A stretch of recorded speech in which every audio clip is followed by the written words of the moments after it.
wanna get it crunk in the club, with a crunk in the club, crunk in the club, crunk in the club, crunk in the club, with a get it crunk with a couple hundred thugs. Crunk in the club, with a crunk in the club, crunk in the club, crunk in the club, crunk in the club, with a get it crunk with a couple hundred thugs. Everybody round, everybody round, everybody round, everybody round here. Everybody round, everybody round here. Know we getting hype. Everybody round, everybody round, everybody round, everybody round, everybody round here. Know we getting hype. Get money.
was shot to death last night. Now you're lying in my bed.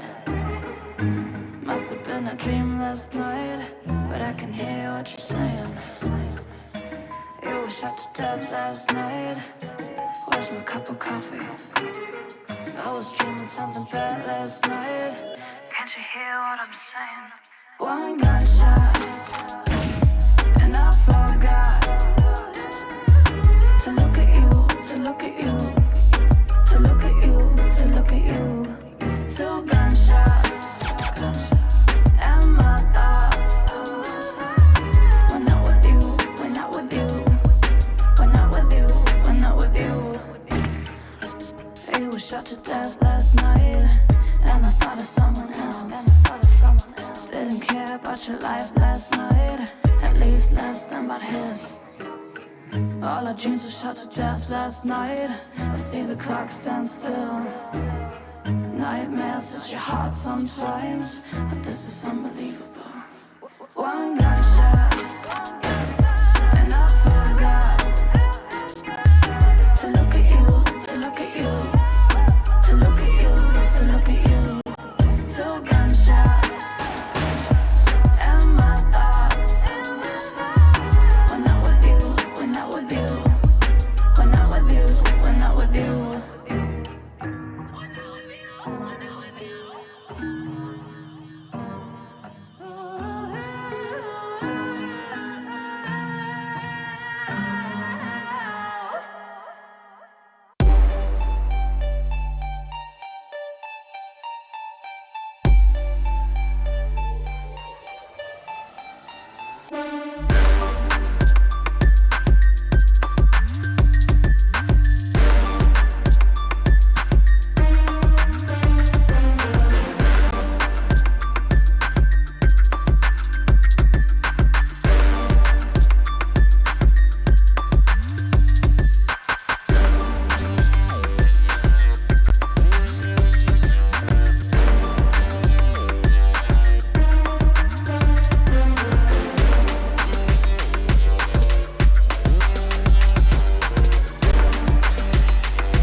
back again.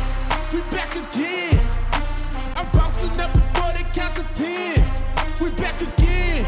We back again. Tell your mother, brother, sister, and your friends. We back again. We back again. I'm bouncing up before they count to 10. We back again. We back again. Tell your mother, brother, sister, and your friends.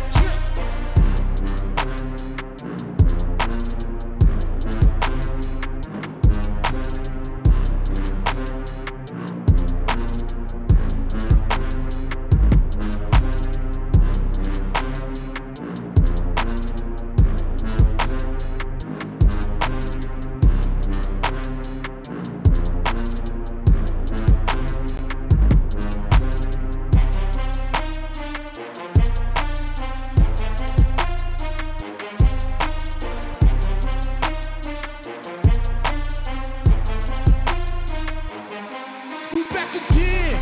We back again. I'm bouncing up before they count to 10. We back again. We back again. Tell your mother, brother, sister, and your friends. We back again. We back again. I'm bouncing up before they count to 10. We back again. We back again. Tell your mother, brother, sister, and your friends.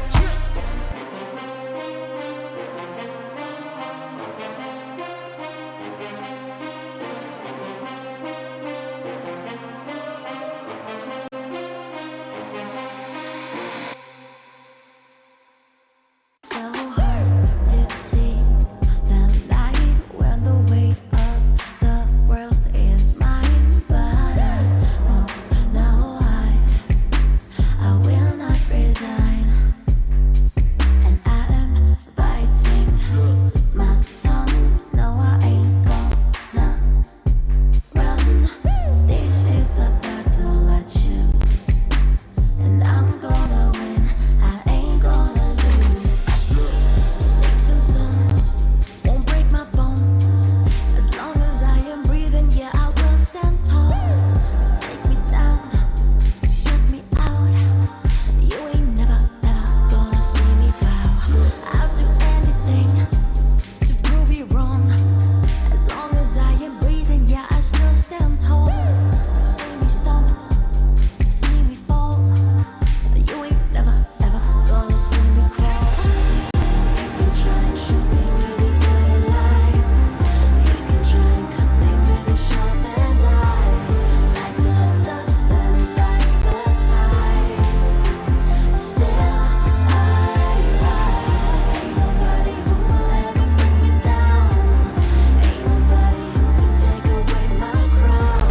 Like the dust and like the tide, still I rise.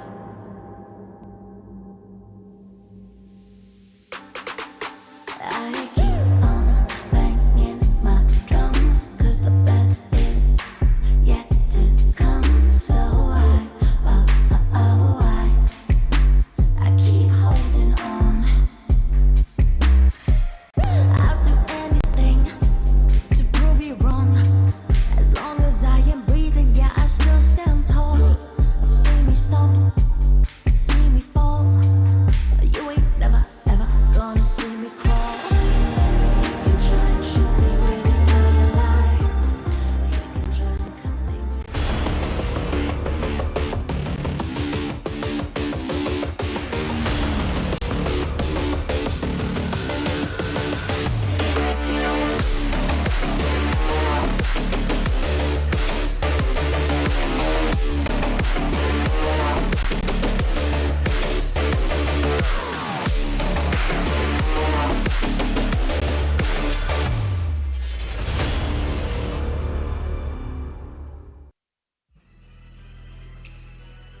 We are at the final day of the VCT Game Changers APAC Series Open 1, and after so many teams, so much action, could we have predicted what happened these past days? I mean, a former champion fallen, a nail-biting push to the finish, and a team without a blemish on the record just yet. Amiga Fabs here with Zach back on the panel. How are you feeling about today, Zach? I mean, I'm super excited because for me, it's not only a team it's a team that's been like scrapping their way from the bottom up from last year, and they finally make it to the final. So of course it's me secretly rooting for Orangutan, but also like you mentioned, SMG. They've dethroned former champions on their path here. They've really they haven't even lost a map yet. I think that's a testament to how dominant they've been as a force so far. So I think it's gonna kind of come down to which team performs better today. But also SMG, they've just been like this behemoth that's looked unstoppable, and I'm really interested to see if Orangutan has a plan for that. Exactly. We're gonna have lots of time, by the way, to take a look back at these teams because they will be our focus for our grand finals today. Let's actually take a look back one more time for the roadmap at the yes of the year, because Zach, we have so many amazing teams here. And looking back, I believe we started this tournament with over 130 teams, I think. There was a lot of teams, and then eventually we came down to 8, and now we are down to 2. So let's take a look one more time at the roadmap for the rest of the year. We may be at the end of the first series open, but it's only just the start of a full year for Game Changers APAC. We've got Open 2 in June, Open 3 in July, followed by, of course, our last chance qualifier, and eventually Elite, where it will all be decided who heads to Game Changers Champions. Zach, I think it's thrilling to think about, we could be watching that very team, our champions representative today, or maybe they've slipped by us. Who knows, right? Who knows exactly? Because like you mentioned, looking at the format, top 6 from these 3 opens based on the point system, they will be qualifying for Elite. And then of course after that stage 2 LCQ, 2 more teams, so top 8, they'll be playing in stage 3 Elite. I believe that that's going to be where the action is, in the winner, or hopefully more than just one winner, as exemplified by our fantastic performance last year, will be taking us to that Global Game Changers Championship. And I'm sure that the entire region will be completely rooting for them, just like we banded behind Sapphire. Of course, absolutely. Everybody here, and I believe, shout out, by the way, to all of our watch parties occurring right now. I believe we've got a bunch going on at the same time. We see you guys. And of course, our prize pool and our open format right here, as Zach mentioned. We do have points on the leaderboard per open, and the top 6 teams on the leaderboard will qualify for Elite. And we've had so many amazing teams, Zach. As we mentioned, we started with more than 100 teams. I think this was probably a record for Game Changers APAC. We had so many too close calls, and several teams that impressed us so much. I mean, looking back a bit at all of the teams so far, Zach, who do you think were the standouts for APAC Series Open 1? I think that it's really hard for me to point out one particular standout, but looking at the teams that made it, I have to say 2 teams that I think have really good stories are going to be Global Esports Phoenix, as well as Big Sight. Big Sight, to start off with, they've been around for a while, since 2021, but they've always kind of struggled, but it seems like this time was the furthest they've been able to come, and they really, being able to beat out Sapphire in that lower bracket and move on. They might have not made it to the finals this time, but I think that they definitely put up quite a show and have a great deal of potential to achieve. And the same with Global Esports. It's a new roster right out of the bat. Like you mentioned, out of 100 teams or so, they make it to this top 8, and they already make that top 6 before finally being eliminated. And it's only been a couple of months since they've been formed. So I'm really excited to see what the future has for both of these teams. But Mika, who are your picks? Yeah, I just want to quickly point out, by the way, Goosebumps, by the way, it's only been a few months. We are only at the beginning, and there's a few more months until the next open. So I cannot wait to see all of these teams once again, including my favorite has to be Capybara Gang. I mean, come on. Oh, yeah. I think they really gave that standout performance, and they were the team that really sort of ignited a fire, and oh my god, these guys really want it, and these guys are so impressive. So I cannot wait to see them back. But once again, sort of a overall round of applause for all of these teams. They did so well for our very, very first open, and I think, as you mentioned, Zach, there's a few more months to go until the second, so I cannot wait to see in what form these teams are going to be by the time they get back to this stage, because as we saw, in the span of 5 days, a lot can happen. So much can happen. Actually, I think on my end, I was I wasn't present for the past 2 days, so too much I think happened on my end. I think, looking at our bracket over here, Sapphire's defeat was most definitely the biggest surprise. And look at Big Size and the run, though. This was so impressive.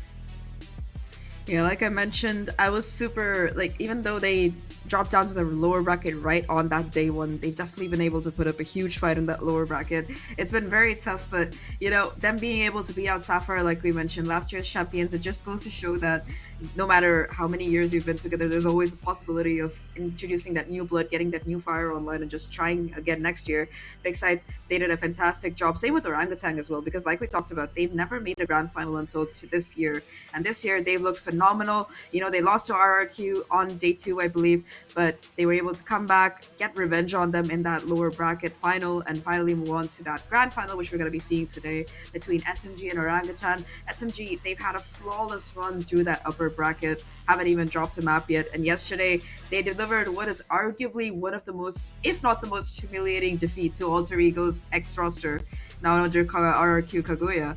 2x13 force 2-0. I've never seen them swept like that. I don't think anyone's ever seen them swept like that. Absolutely not. And they're not a team that, we would expect to, like a score like that to pop up, right? But of course, today, only one final battle remains, and it is going to be between Team SMG and Orangutan. This is a best of 5. And after what we've seen from these teams the past days, you can bet we're going to get a hell of a matchup. Actually, as I mentioned, I wasn't around the past couple of days, so imagine when I head online and I check out what's happening, and I'm like, what? What on earth is happening? So what's going on? Zach, you have to fill me in here as we check out yesterday's highlights. Basically, SMG, they point, they shoot, they hit, headshot, boom. Rinse and repeat. And that's but it. yeah, let's take a look at that. I mean, it's been working for them so far, but I'm not giving them enough credit at this point. I'm just joking. They've been really fantastic. Every single player on this SMG roster has been stepping up huge, being able to pull out clutch after clutch. Like Shirazi, for example, pulled off a 1v3. This is a position that they had no business winning. On both of these maps, SMG just looks so dominant when it came to utility usage, map control, trades. Almost every single aspect of the game, they've just put in so much work. And it was clear as the game went through that their coordination, it's like hit new peaks. Just to give a little bit of a recap about SMG themselves, they've always kind of been in that top 4, top 5 scenario, but until they kind of revamped their roster this year, they struggled to make that grand final performance really work out. Now though, they've picked up the Bren core, they've rebuilt their team around Tara and Kohibi, and with that mix of experience and synergy kicking in across multiple national borders, but also team borders, considering that they have like the players from 3 different rosters on their roster now, I think it's working out great. Yeah, you mentioned like this, a miracle merger of sorts, just because like I remember interviewing Tara like a few last year, I believe, and I remember her feeling a little frustrated with like she feels like sometimes the teams that she's been partnered up with in the past, she doesn't have they don't have as much confidence as she feels like she would want them to have. So I think that partnership with like a teammate like Alexi, for example, who has so much personality in game and out of the game, I think that like that was just like the push that and the chemistry that I think Tara has been waiting for such a long while, and it definitely shows. I mean, flawless record, guys. This team is undefeated so far, but I think after what happened yesterday, Orangutan, this is gonna be such a good matchup because they showed that even if their backs are like against the corner, they are willing to take it to this finish line. We have it right here in this best of 5, so it's gonna be so exciting, Zach. Yeah, I think a lot will also depend on the map beta, but we have to talk about Orangutan because I think that when it comes to the most consistent improvement over like the course of months or even just this particular tournament, I think Orangutan, they've definitely been able to shine through so far. Like we talked about right off the bat, they dropped to that lower bracket because of Kaguya, but they were able to like really just bounce back and find revenge on them in that lower bracket. Like you mentioned, they're the teams that might have been down the most. Like we've seen them come back from a 1 to 11 kind of number to be able to come back and win it into overtime. So they definitely have the mental and fortitude for it. So at this point, I'm just excited to see how this matchup is going to shape up. But I think before we get into the map videos or any of the juicy details about today, we are going to be taking a short break. So stay tuned. That's absolutely right. Don't go anywhere. We will be right back with Team SMG and Orangutan.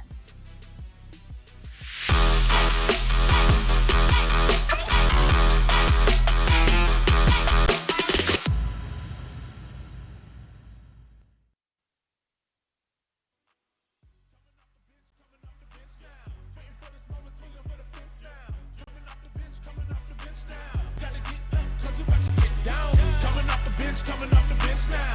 Waiting for this moment, swinging for the fence now. Coming off the bench now. Gotta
wanna get it crunk in the club, crunk in the club, with a crunk in the club, crunk in the club, crunk in the club, crunk in the club, with a get it crunk with a couple hundred thugs. Crunk in the club, crunk in the club, with a crunk in the club, crunk in the club, crunk in the club, crunk in the club, with a get it crunk with a couple hundred thugs. Everybody round, everybody round, everybody round, everybody round here. Everybody round, everybody round here. Know we getting hype. Everybody round, everybody round, everybody round, everybody round.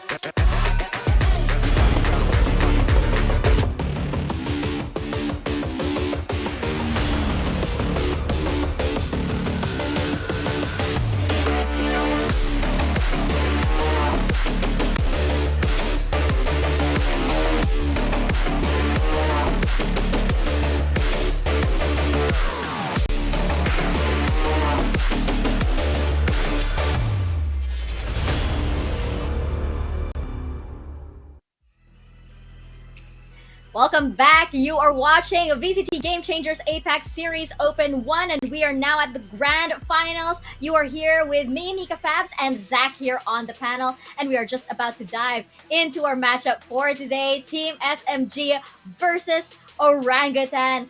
And Zach, as we were saying earlier, this Team SMG, is undefeated. It is a fact. Team SMG has not lost a map since 2022. This was last year.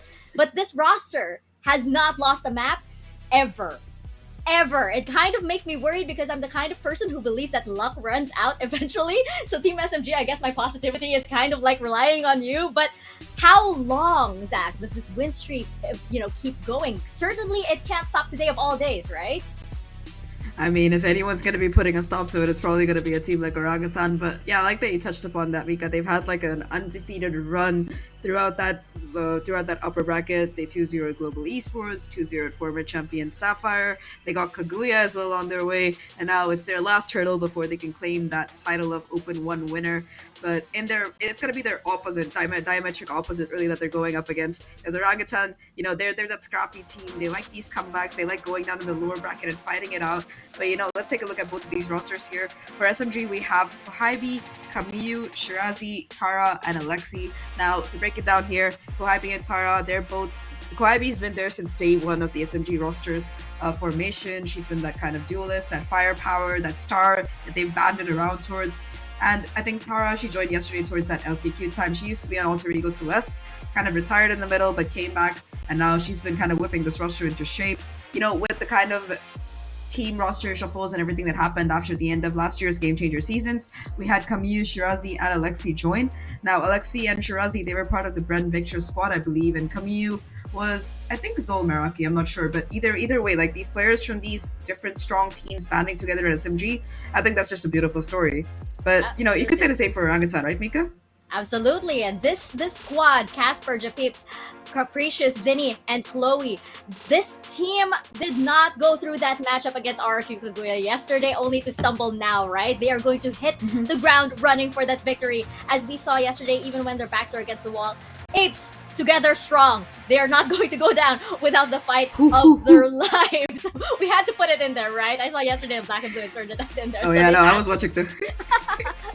But yes, this squad, like as you mentioned, they're a little bit scrappier than say Team SMG. But I just love Zinni's interview yesterday, by the way, when Ray Rechu asked her, "Hey, how do you feel about the match against Team SMG?" And she said, "I'm just so excited because these guys, these teams are actually very, very close with each other. These guys know each other so well, and I think that, of course, they're gonna play their best, but they're just so excited to be, right in the action all together and just giving each other's, the best fight ever." Yeah, I think that, like you mentioned, it's going to come down to whether the flawless and defeated team can keep their record or will the Apes overthrow that throne. I'm personally super excited for this because, Orangutan, I could say a lot about them, but I think that individually they've come a long way. The roster had seen a couple of shuffles as well. They had Zinni kind of step in on that IGO role this year, being able to kind of put a lot of work in. Also, Chloe and Casper, those mainstays from last year, Sway swept down. Zinni had to take her spot, a couple of new players, but I think every single one has been shining on their individual roster. What I think today will come down is going to be that map veto. And looking at what we have, it's going to be SMG picking Pearl to start off with now. That's a warning shot if I ever saw one. Definitely, and I'm so glad that we get to see Lotus. Just because, I mean, come on, both teams have made Lotus like their stomping grounds. Team SMG being like the first team to sort of pass their homework on this map here in this tournament. And Orangutan, after yesterday's match, I mean, come on, Lotus definitely has to be one of their strongest maps. And we also are going into Ascent and Haven and Splits. As for, the fracture ban on the side of Team SMG, I guess so. I was a little surprised just because I feel like this is one of Team SMG's stronger maps, but I guess they didn't want to risk anything that might be a little bit, too out there, perhaps. And Icebox for Orangutan as well. That's a ban. So with this, I'm not sure. I like that, Lotus is right there, smack in the middle. This will probably give Team SMG a lot of momentum, Zach. Oh yeah, I think that, starting off on Pearl, it's kind of like I mentioned, it's a statement being made here because it is a map that they managed to pull off a 13-4 against Kaguya yesterday, one of the more dominant rosters that we've seen over the course of the years. But Orangutan, they've gone with what's like a comfortable pick for them. They managed to time and time again prove that they are a force to be reckoned with on Ascent. They pulled off that 13-7 yesterday against Kaguya, and historically it's a map that even when they're down, they're able to kind of dig deep and bring it back and win in style. So I think that's like their home ground, so as to speak. The home ground of the Apes is Ascent. That's a line I never thought I'd be saying in my life and getting paid for, but here we are. Where did you think the home ground of the Apes would be? I don't know, some obscure planet with like lots more forests, because Ascent seems too modern with all the cafes, but hey, it's a new age, new ape, I get it. Orangutan, like I mentioned though, historically really good on both of these maps that they've selected, which is Ascent as well as Haven. They've been able to kind of make that comeback. They have really strong strats, and personally, one of my favorite things to watch in both of these is that Astra pick on Casper. I love watching her play Astra. It's like such a sublime feeling. I think last year I saw her put out one of the fastest ults that we've ever seen, but right now we're going to be starting off on Pearl here, chosen by SMG. They're going to be starting off on attack as well. And I think yesterday somebody brought up the point that whenever a team starts on attack, they're super scary. And SMG, I think that definitely applies. Oh yeah, that definitely applies. I am so excited to see here, Japeeps had such a great performance yesterday. I'm excited to see this potential matchup between her and Iceberg. So that's gonna be one to watch out for as well as Napsky versus Chloe. I think this, is gonna be like another one, like somewhere in the backlines that we can potentially watch. And of course, we also have Capricious versus potentially Ayumi or Aluka. We've seen them switching stuff around. So we're gonna see how they're gonna start this off, but I cannot wait for that duel to take place as we head into Pearl, our first map for this grand finals. So Dax and Black and Blue, the floor is yours. Sure, the floor is ours, but the stage is set, ladies and gentlemen, for the ending of Open 1. Today, we will be crowning a new champion in the Game Changers APAC scene, and I cannot wait for it. But this best of 5, of course, gonna look to go the distance between Team SMG as well as Orangutan. We're gonna be your casters. My name is Dax here with Black and Blue, and come on, man, already I'm so excited for this first map. We start on Pearl, and as you can see, Team SMG, they bring back the double controller. Well, how can't you be excited, Dax? We're starting on a best of 5 here for the grand final, rather ending on it, and we're gonna have a new crown at the end of the day. We got the undefeated, almost undisputed, looking at it, at Team SMG in the upper bracket. Nobody able to take them down, nobody even able to take a map away from them here in the playoffs. And then you got the usurpers, Orangutan, a team that lots of people had expectations for, but for them to get here to the podium finish, to the second spot at the very least, into a grand final, that is huge for a team that really had a lot of struggles last year. Coming to this, they're looking prime. I think that's the keyword right now here, Black and Blue. This is their grand final. This is the first time we are gonna see Orangutan vie for that crown. What a run through the lower bracket. What a game, especially yesterday against RQ Kaguya, making sure that neither of the usual champions that we had from the Opens last year's would even have a chance now. But Team SMG, the problem when you face off against them, it feels like there's just that suffocation, that there is just no chance whatsoever because they've had that perfect run. Orangutan, though, have been so scrappy so far, and if anyone can take a map or even a series away from SMG, it might be them. Yeah, it has to be a fiery gun like Orangutan are and can be many times on over versus his Team SMG squad. We're starting on the attack this time around. Orangutan putting their focus into creating mid-control early. Yeah, and SMG, again, we can talk about what the controller composition they're running. This is what they use against Sapphire. It's not the Raze, Reyna, Chamber, hard hit shenanigans. And it's all about that modicum control that we like to see from the likes of Tara and Shirazi. It's more about the restraint right now from SMG rather than their usual antics. Flash comes in, Kohaibi looking to clear. I mean, I love to see it, right? They need that just bit more utility to try and throw out here, especially against a team like SMG. But the plant goes unguarded, unwavered, and Kohaibi gets the opening pick here. Dax, Alexi, and everything going SMG's way to start off this map completely without a fuss. Every single direction, it just leads to SMG's victory. From the connector side to the spawn itself, SMG had the handle of it. And this is where Orangutan needs to already understand what the game plan of SMG will look like. They're going to throw out utility, sure, but with Shirazi on that lurk especially, that's someone to watch out for. She was incredible yesterday against Araki Kageo, one of the best performances we've seen for her all throughout her career, and if that's the form SMG is gonna bring now, then this is a grand finals worth watching out for them. Of course, I mean, you look at a team here like Team SMG, and to start things off, as you said, like that is a statement. That's exactly how they have to set the tone here, especially against a usurper potentially on Orangutan. Team SMG looked like one of those favorites coming in from the Swiss stage. And with an opening round like that, it could be the case. How many maps is it in a row? 6 times 2, 12. Then you add 18. You add 6 rather to make it 18 maps overall over the past few weeks of action. Capricious though, good start. Has been absolutely a gem here from the side of Orangutan as the Kohaibi fights back. Firepower here for SMG. They cross over from mid to B. The lurk yet again from Shirazi. Secured that site from afar. And SMG just systematically moving away from the Orangutan forces. Well, Orangutan, we know that they have been one of the most consistent teams in converting these type of thrifty rounds. Maybe some damage could be done here. Capricious, still the sheriff in hand. It's B-Link, the only place, the only avenue of attack they've got really for this retake. Yeah, they're gonna funnel in, that's for sure. Kohaibi though prepared yet again for those takedowns. Capricious, Casper, they could lead that charge. The Pips also a bit of utility to try and help out in the pinch. Now with Crossfire sets, SMG, they're at the ready, waiting for their guests to arrive. Kamiyu gets them all even in the end. That Nightfall will be online sooner rather than later here, Black and Blue, and it's 2-0 for SMG. And if they can get that online here in their bonus, that can be a great tool to try and equalize out the odds.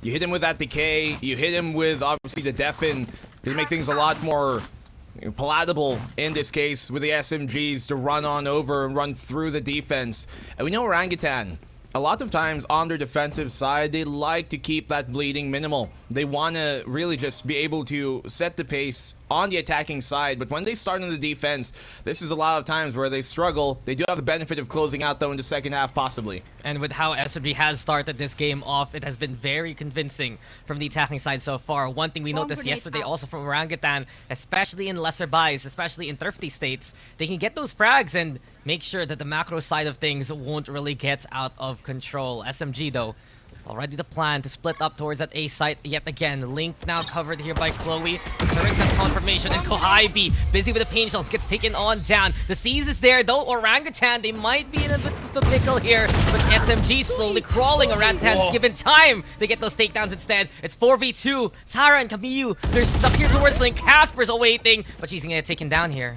Well, Tara still gets a kill, but it was a bit late on that main push. When they do kind of go around that art angle, when they pass the precipice of it, the A main should be ready as well, their A main hit. And because it wasn't, they weren't able to get the trade immediately. And there we have it now. Zinni getting ready with the flash for her own. Kamiyu fighting back, but she's gonna get taken down over onto the corner. Jabib's also with the find on Tara. And while Orangutan has sniffed out the opposition, you mentioned it, that timing from SMG just a little too late to play with the Seize and the pain shells lobbed from Arts. Yeah, that almost definitely would have been, you know, them possibly, for good measure, overrunning that Art position, but just never came to pass. So Team SMGs drop the SMGs. Funny. Going over now to the actual rifle round, and well, there's a bit of time to talk here, Dax. Yeah. Kamiyu, we talked about that Nightfall being a big thing, right? But I think the real big thing to look out for is how does Kohaibi perform now that she's on the Rays? We've seen that in the past, yes, but we've also seen different variations of this roster here on Team SMG composition-wise, and we did see them kind of struggle against Sapphire during that Pearl map that we saw in the upper semifinals. It was Sapphire, to be fair, but they swapped on over to a different composition, and arguably it worked better against RQ Kaguya when they had the chamber comp and dropped the double controller. Well, time to drop down for Tara, and it's immediately trade for trades towards B ramp itself. SMG, they go for the firefight, make it a 3v3. As Kohaibi herself does pick up the orb to try and build up the showstopper. It's that difference right now here for SMG. You talked about the chamber comp, you have the double duelist, so you know Kohaibi and Alexi, if I remember correctly, would just basically run in and get those takedowns. Now, you have to wait for that utility, and when there's so much more pressure on Kohaibi on the side of SMG, it's all about that synchronicity. That was one of their problems from before, but right now the problem is the peak from Orangutan. Shirazi though, the show is on! And at the end, the taps do come and SMG will take the win. Well, we talked about controllers, and there Shirazi comes on in, absolutely huge in the end to help him on out and get the round. It was very dangerous there, though, on the push from Team SMG. And we like to talk about this double controller a lot, and it's been something that I think would have benefited a lot of teams out in the past. And the reason why I brought up Kohaibi in the first place is because when we did see, you know, Alexi kind of swap on over to something a bit more aggressive, when we did see that Reina come on out from her, we saw her being the person to really take value from that space that Kohaibi's able to make. And now the question is, who does that? Is it still her? And can they do it as effectively as they did against RRQ? Well, to be fair, they did it against Sapphire, but I get your concerns because there were a few rounds where Sapphire was just able to outmaneuver them and reposition yet again. We'll see now if SMG can sync up with the tip of the spear. And Kohaibi, yet again, looking to lead the charge. No one home though for that B site. It's a rotation yet again from Orangutan, playing for mid and looking to catch out members like Shirazi instead. Yeah, they had that flank catch here on the Shirazi. Should maybe find two and keep them and halt them so they don't get overrun on the flank. Then could be good value to be found here, especially if they don't check her. I think he's going to be in a very dangerous spot, and she does get caught out, Dex. Yeah, spotted up, and that's a rifle here for the side of Japips. Now then, turret to try and get a bit of intel towards the main angle. Nightfall, though, is the call, and SMG looking to just be concrete in their wall formation. 3 already down for the side of Orangutan, trying to use that high ground to their advantage, but the gun disparity is clear. The range is there, though, for Japips, and she's trying to try and fight back, but she runs out of help in the end. SMG, sure, they lost their backline there early on, but they found the footing to hold it down anyway. Yeah, they get the round anyways. That's the important thing in this part.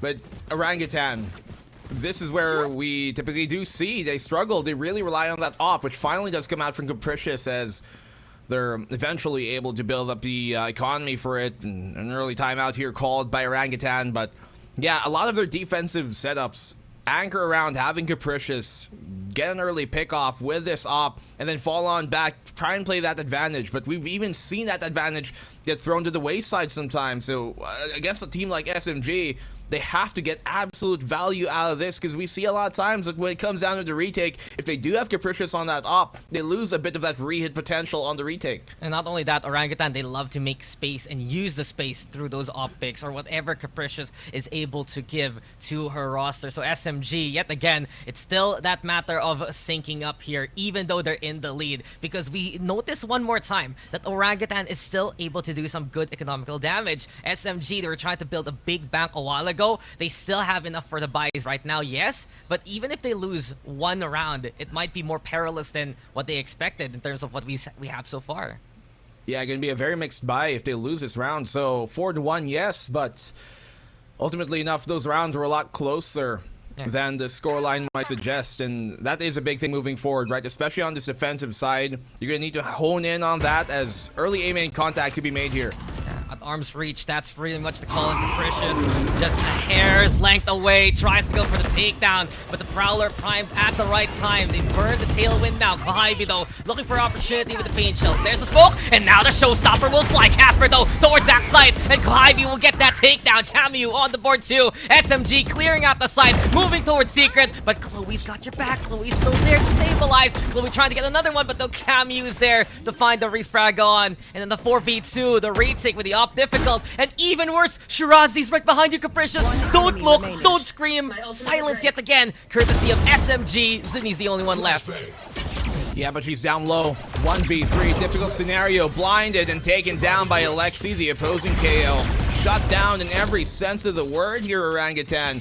And small mistakes have big consequences. Where was the help there? Japeeps needed to be the one to shoot out that haunt, rather that prowler that came towards Capricious, but it just never came in time. And because of that, the op wasn't able to find that early pick value they wanted.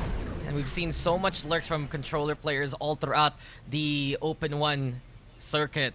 But we have noticed Shirazi has to be one of the fastest to rotate like that to actually get at the heart of the opposition. And that's one more angle SMG is trying to exploit. We go yet again to Orangutan on a lesser buy. On an eco state, you have a Hero Spectre, sure, but maybe the Blades from Capricious can get something done with. Well, we see her be quite a prominent piece of fragging for this Orangutan side when she does have that Blades on her. The Tailwind has been burned. Kind of gambling on the same main take, but it's mid that SMG want to focus on. SMG, they notice perhaps we can just make these link calls work. They've noticed also that they have so many tools to actually just keep the pressure towards Connector as well as the backside. Orangutan, though, the forces now congregating towards the side. Paint shells and the C's yet again. Something SMG has been relying on to do some early damage. And you can see how meticulous they are here, Black and Blue, making sure that everything is cleared as much as possible. I mean, they have to be. They know that they can really rat these positions out here. Orangutan as Shirazi finds the opening pick that they needed. Ivy shuts down Capricious. And that is such a painful player to lose in this case when you are in an eco. But Chloe gets a double. Okay, answering back. Casper, not too friendly, but ultimately still goes down. It's Team SMG. They get the equalized half at the very least. And there you go, SMG.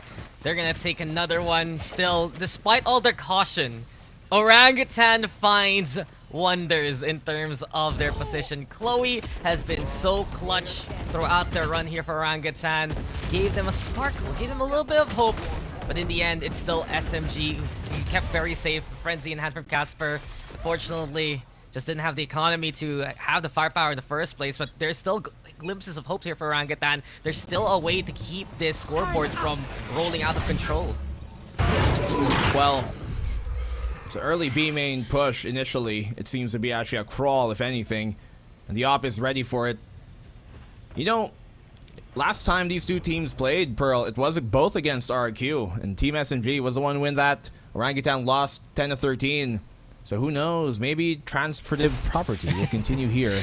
Dude, Capricious. He's got this locked down. This is why I wonder, how do you do simple math in real life? The transitive property of teams by Black and Blue. It's a thesis statement that he's always decided to go for. But now Kohabi will fly on high and get the takedown. Yet again, we see this heaven take from SMG. Committed with the Nightfall 2. Kohabi gets 2. Fragment now thrown Zinni on the disengage. But this will already flush out Orangutan from the site. The utility of the raise into all that momentum. Kohabi taking points.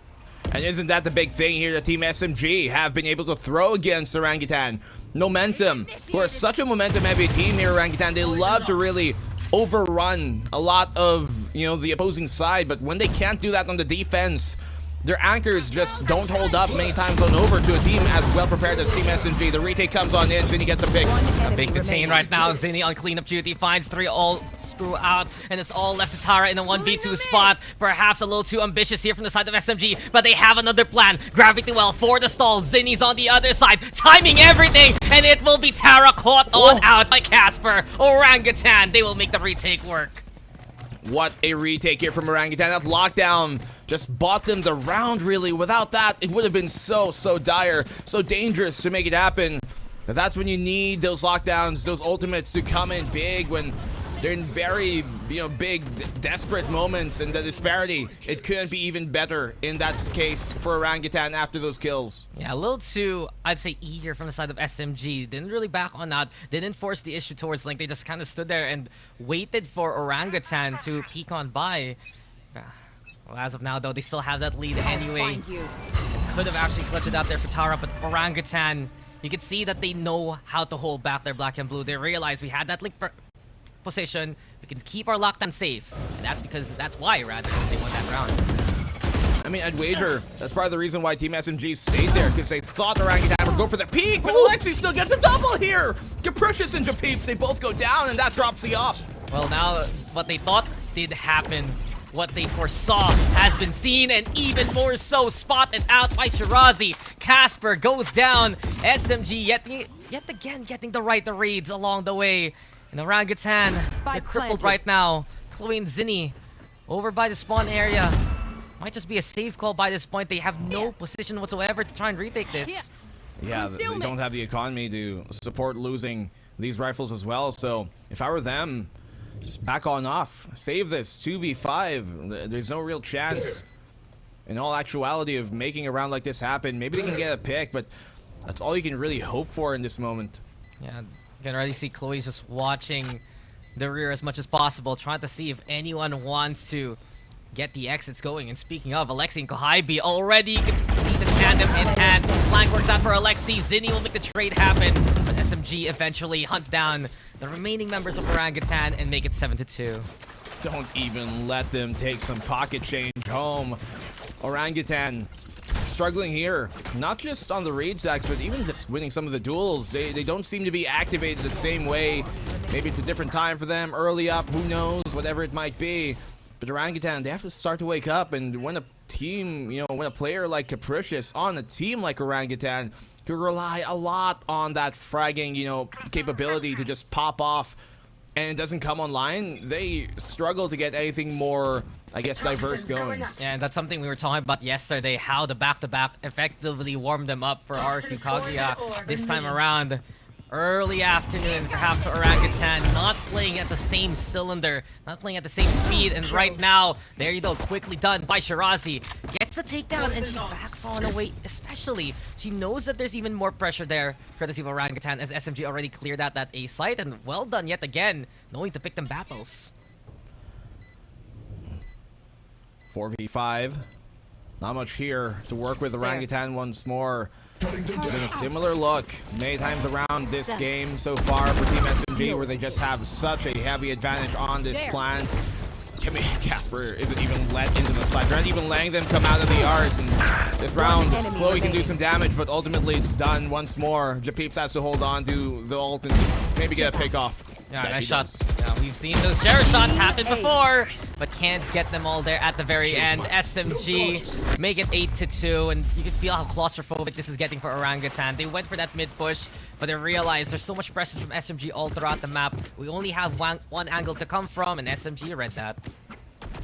Yeah, they love to give them many different options a lot of times, and Orangutan, as great as they may come, they're not one of the teams who have shown to have many diverse options. As we were talking about them a while ago, I mean yesterday, right? They're not necessarily a master of, or at least a jack of all trades. They're a master of one, and it's the hard hit. And when that doesn't come into effect, especially against a team like SMG, who have so much more tools to play here, so much more plays to throw out, how does that work?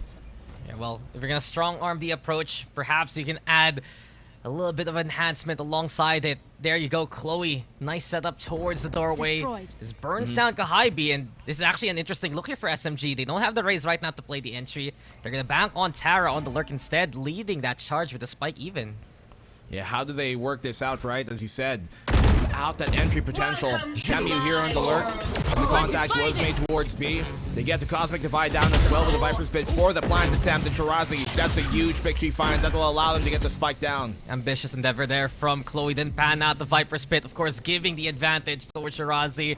And you can see the timing there from SMG too. They pulled attention towards mid thanks to Camu. But Japips finds Alexi now to begin with on the retake. Nightfall gonna be the call. We also hear the null command to play here from the side of Orangutan. SMG, they have to fight for the lives towards the hallways itself, and Tara swings it to get the takedown onto one. Still though, the pit into play. Capricious finding Camu. It's gonna be all up to the Shirazi now, but she's caught outside by Zinni. Eventually, Orangutan, they will get the round, and those are where they look impressive, when they can find those duels and find those angles to get those takedowns. Well, they were able to take the fights that they wanted to in that case. You saw Tara kind of swinging out a bit earlier, I would wager, in that case, than you would normally want. You want the defensive rotation, the defensive retake rather, to push you there towards that back hall.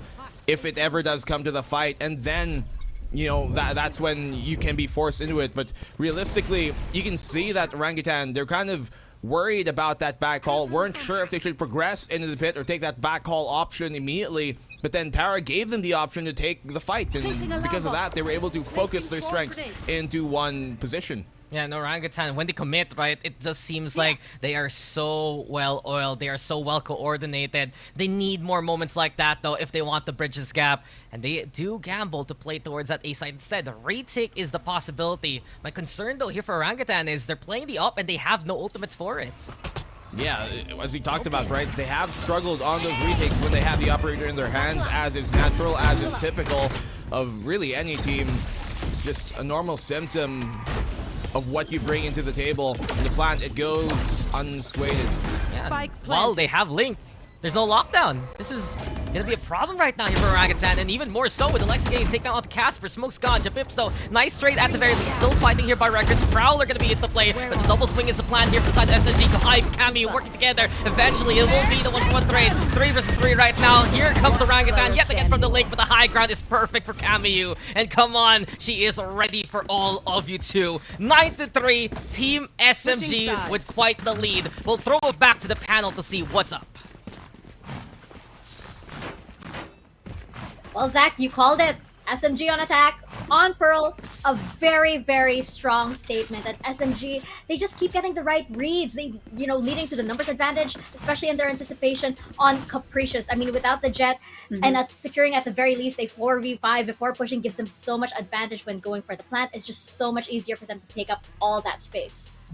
Yeah, 2 points really come into a factor here. Number one, like we talked about SMG, they have a much higher win percentage on the attacking half, and they were able to really kind of showcase that dominance. And number two, the thing is, the amount of utility that SMG has with the double controller setup as well as their initiators, it's just too much for Orangutan to really try and fight for that site win. They try to go in for these retakes, but unless they have these ultimates available for it, or like you mentioned, that player advantage, it's just been super difficult for them to do. If you look at the rounds that they won one of them because they had the weapon advantage, and the other two because of the fact that they had a lockdown or the nightfall or the null command available. And I think that on attacking, they're definitely gonna have a little bit of an easier job as long as they can find a way to have the same kind of aggression that they've been able to showcase before.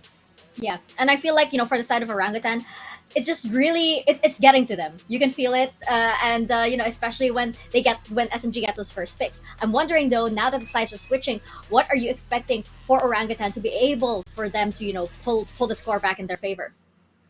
I think that one of the huge factors is going to be Capricious. We just saw Kohaibi pop off, and Capricious, she has to be that kind of foil to Kohaibi, being able to get those entries and open up sight the way Kohaibi was doing. I think that is also going to be a lot of weight on the shoulders of the initiator to be able to set Capricious up for those fights. So I think that it's going to have to be an overall team effort. But Orangutan, the thing about these apes or this gang of apes is that they're able to really, if they're in a tight corner, they're able to kind of dig in deep and scrap back. This isn't their map pick. They're probably just trying to look to get through it and fight as much as they can on the way to Ascent. But I wouldn't be surprised if they made a comeback happen on this map, because they were 13-10. They lost very narrowly to Kaguya on this particular map, and I think that they definitely have a chance. Yeah, and especially after yesterday, I'm not gonna count anybody out just yet. So let's get back into Pearl. Throw it on over to your casters. Panel saying there's a chance, and truth be told, I do believe in it. But Orangutan, they need to make those chances happen from the get-go. They need that momentum to go back in their favor, and the pistol will be the perfect round for it. It's still a big gap though here, Black and Blue. 6 rounds between Orangutan and SMG. I mean, the statistics do back them up at the very least here. Orangutan, 60% win rate on attack here on Pearl compared to the 48 when it comes to the defensive side. So much higher win percentage by Orangutan on their attacking side, especially on Pearl. And I think a big problem that we did see there is not necessarily the execution of ideas on the defensive side, but just the general ideas surrounding them. Seems like there was just the wrong attempt on wrong problems, or they proposed wrong solutions many times over. It's complicated stuff, honestly, but sometimes also notice if for Orangutan, they just don't have the right tools to get the job done. Here we have it, Oshirazi prepared immediately to catch one, to catch two. Already such a strong shot. Yet again, here for the side of Shirazi. SMG again and again. The show goes on, and well, that's all, folks. Casper in a 1v4 scenario. Can she actually get something done here with the pistol? The ghost in hand yet again, looking pretty feisty. Here we have it now. Suppresses the value, and the angle is even better from SMG. 10-3. My goodness. This is looking disastrous for Orangutan, but sublime here, really, for Team SMG, who are looking so pristine in these moments. Always so clean. And Shirazi has been such a reliable source of that potential and of that fragging capability. She's such a great anchor for this team, and you see in those moments when maybe other players might get overrun, might get overwhelmed. It doesn't happen to her. Can always be calm and collected. Yeah, Shirazi has just been absolutely incredible. We talked about her day after day, all throughout the playoffs, and still the highest ACS for this week, especially Zinido.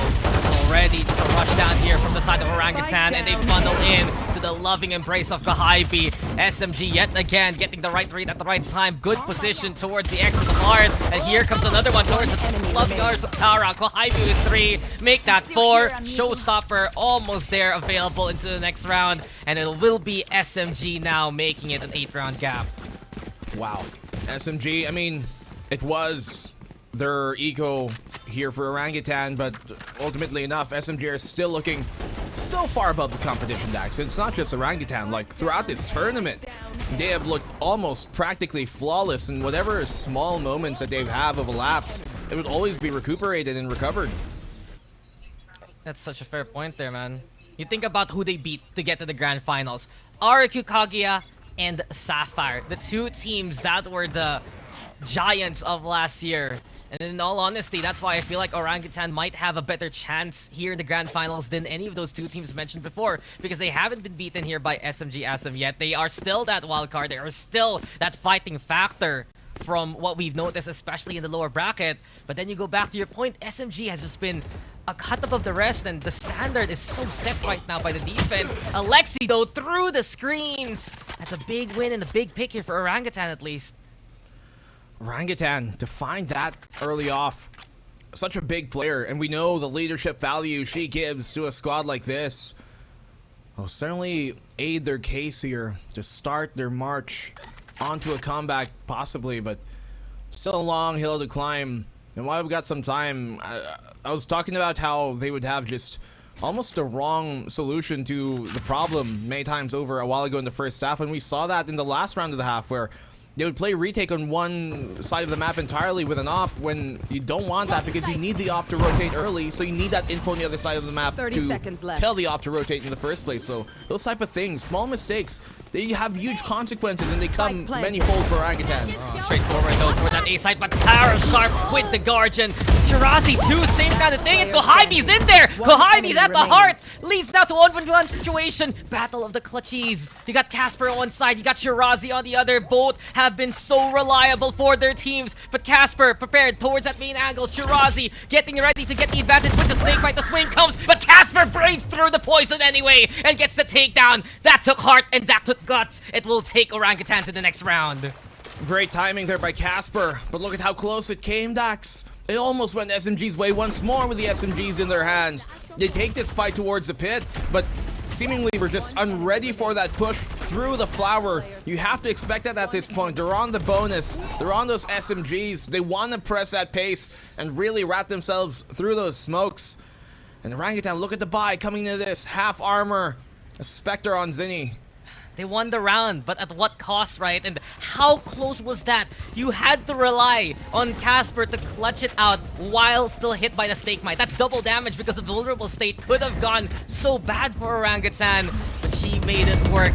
They still have to make whatever they have still in hand to work at the same time, as they're going for that B side. SMG though playing towards the back hole. Shirazi can get hit by the flash, but Capricious will go down after she gets her slide back. Shirazi's there yet again, finds 2 for her troubles, and the formation here from SMG is just so immaculate. Nice fight there from Casper to get another one, but that's all they get, and SMG's already on map points. Dude, this is not much of a fuss at all for SMG. And look at the economy here for Orangutan.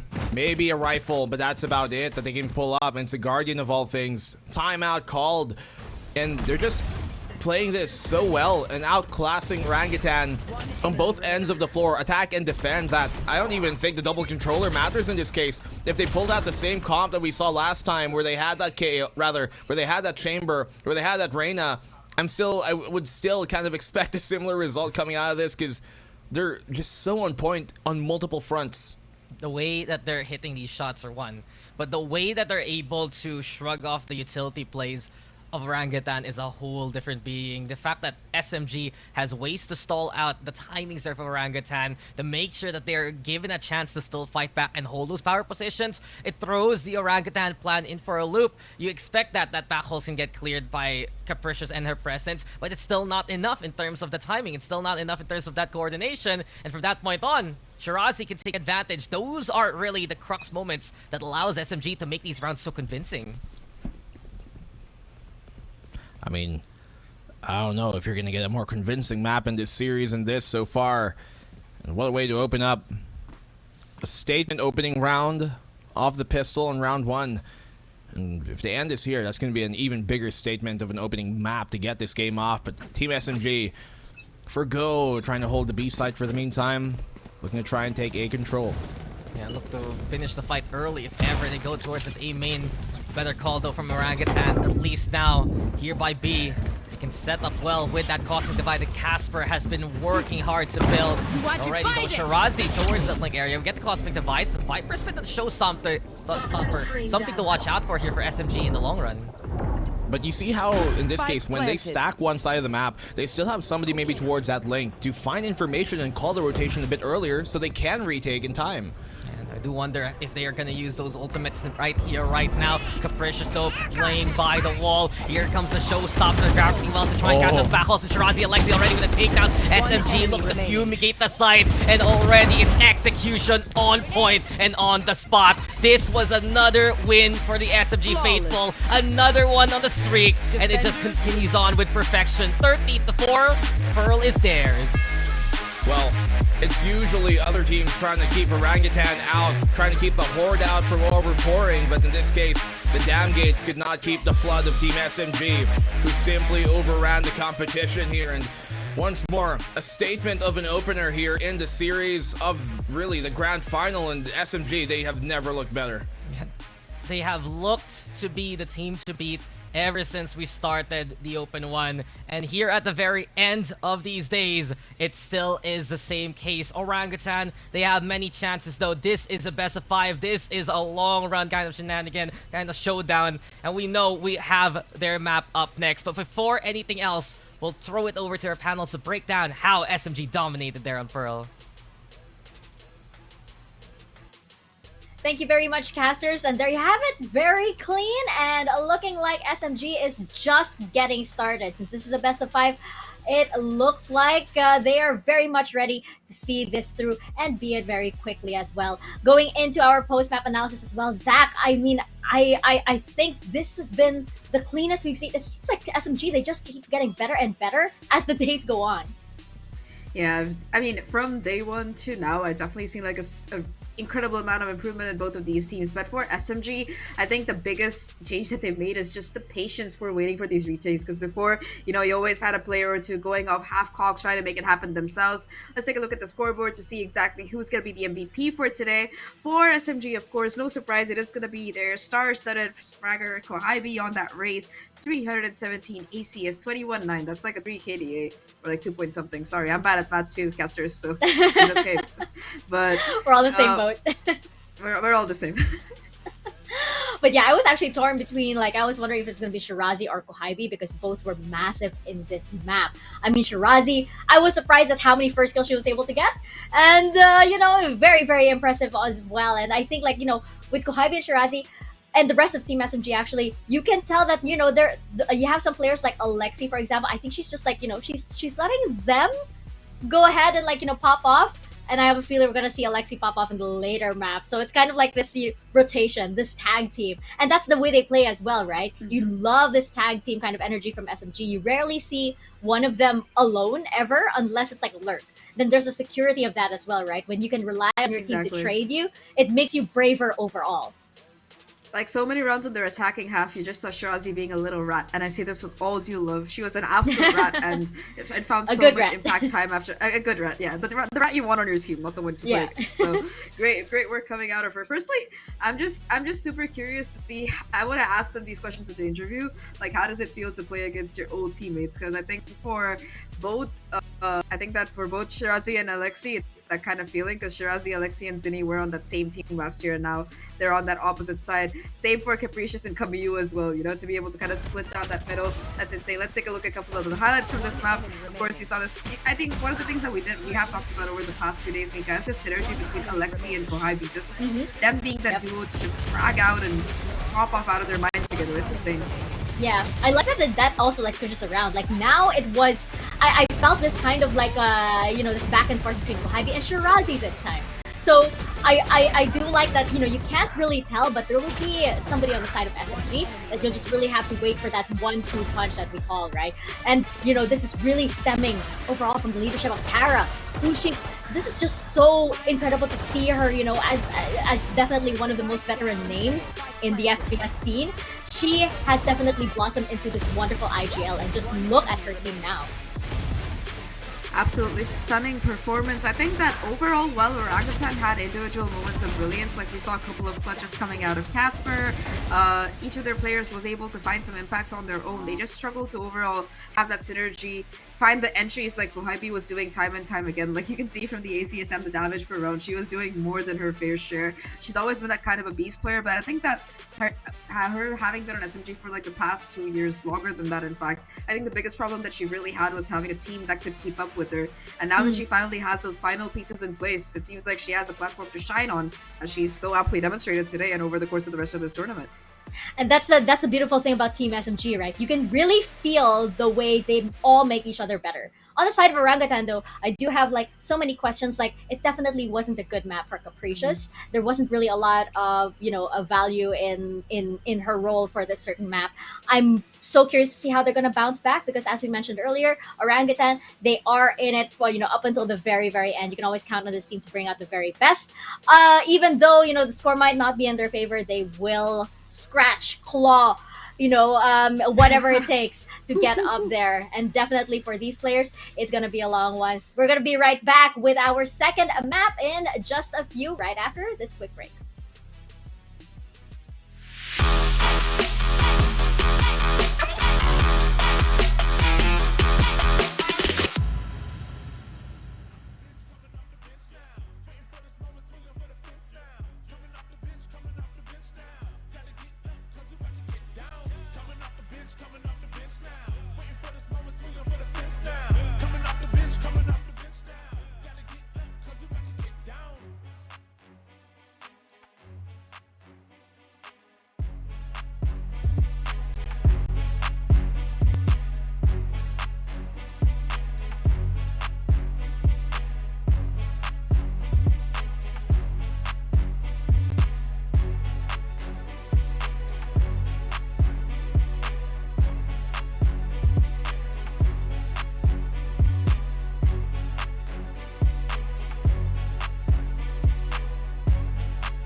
We wanna get it crunk in the club with a crunk in the club, Crunk in the club, crunk in the club, with a get it crunk with a couple hundred thugs. Crunk in the club, crunk in the club, with a crunk in the club, crunk in the club, crunk in the club, crunk in the club, with a get it crunk with a couple hundred thugs. Everybody round, everybody round, everybody round, everybody round here. Everybody round, everybody round here. Know we getting hype. Everybody round, everybody round, everybody round, everybody round, everybody round here. Know we getting hype.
We wanna get it crunk in the club, crunk in the club, with a crunk in the club, crunk in the club, crunk in the club, crunk in the club, with a get it crunk with a couple hundred thugs.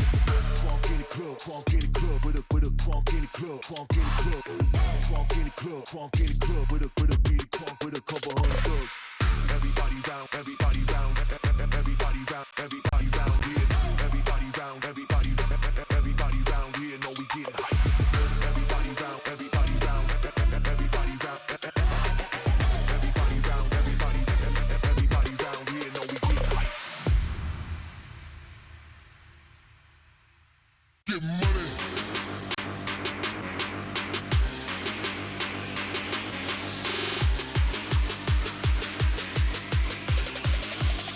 Let's get the Get money.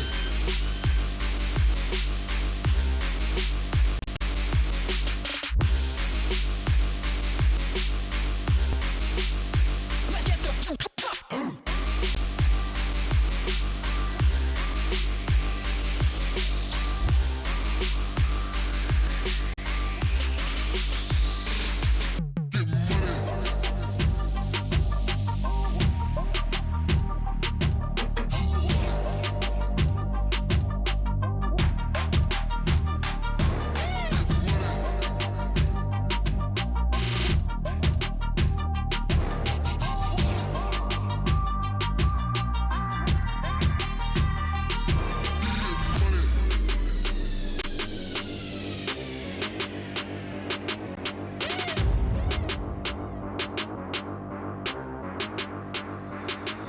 Get money.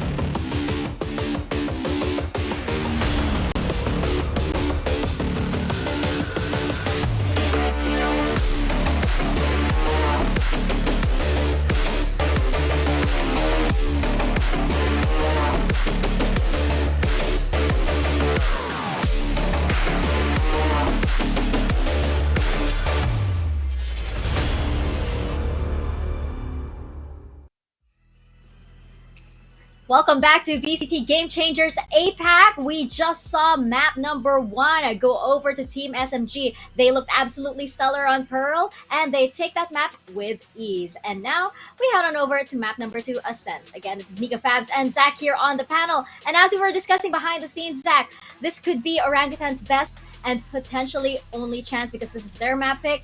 Should SMG win Ascent, it will be so difficult for Orangutan given how well SMG perform on the maps that follow.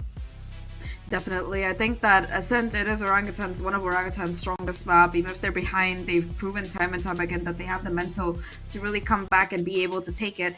And like you mentioned, in this best of 5, it's really important for them to be able to kind of capitalize on their map picks. Pearl was a washout. It's over with. It's done with. We're going to be moving on. Lotus, they had a kind of close game against RQ Kaguya yesterday, but against a team like SMG that has proven to be a powerhouse so far, they better have done a lot of anti-strutting and kind of counterplay coming into this particular one, because otherwise I think it's definitely going to be super rough for them.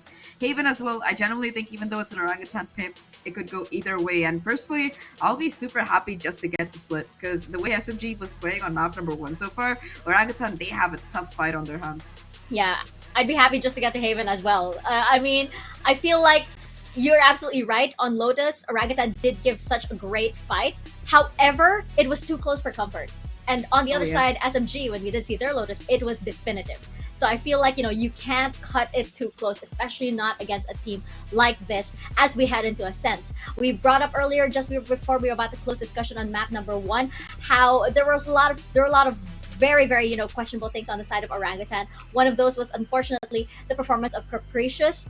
We did see her on the duelist role. That's going to come into a lot of importance here on Ascent, Zach.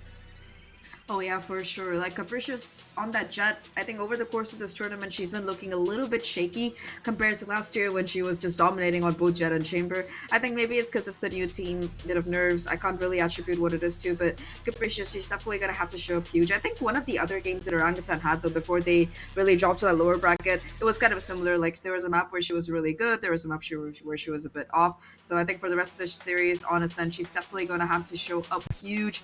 Once again, we're probably going to be seeing that Jet come in off of her, but I'm pretty excited to see what the rest of both Orangutan and SMG are picking, because so far, here's an interesting fun fact. Over the course of this entire tournament, I don't think either team has lost this map yet, so it's definitely looking to be super competitive. It's going to be the first time either of these teams are going to be losing on Ascent as we head into this particular one, Mika.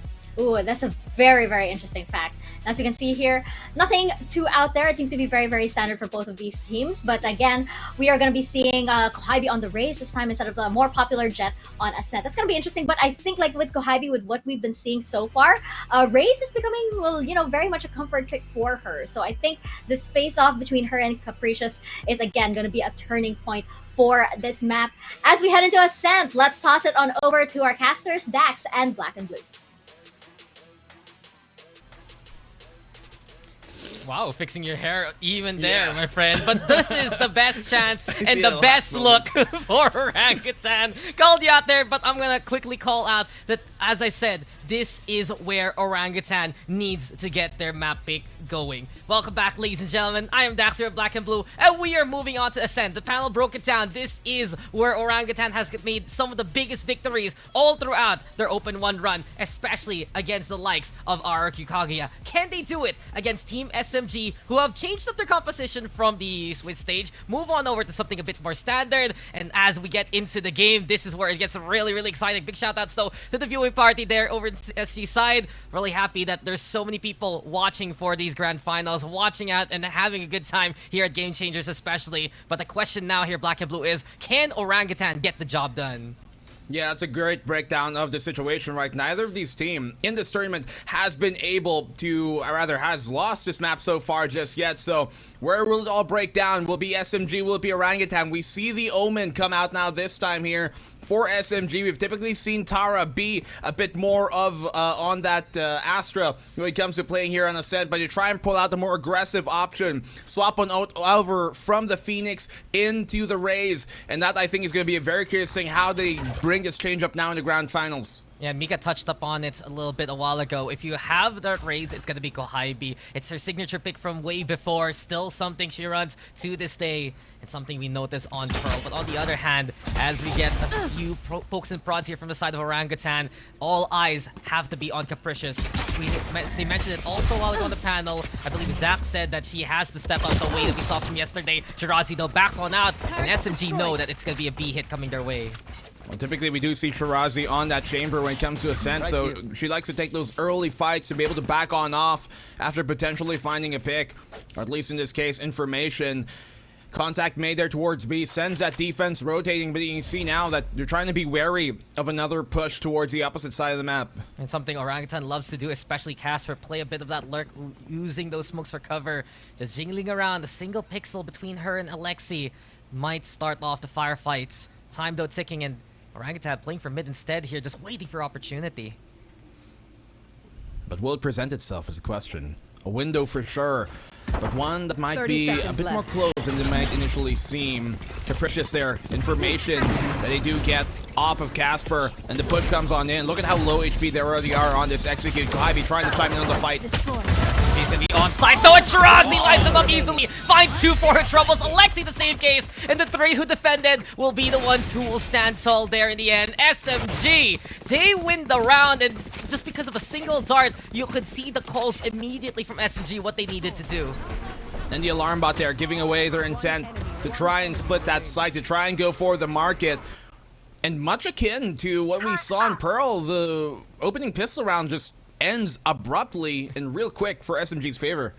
And SMG just has so many good angles between Shirazi and Alexi. They knew they had to play in committed positions, and they were able to still make wonders happen. Not only that, I also loved how we saw it towards the CT side, avoiding the shock darts up close, playing inside the smoke. Mysteries made by SMG as we move now into the next round. Well, let's see if they can dispel those mysteries for the meantime.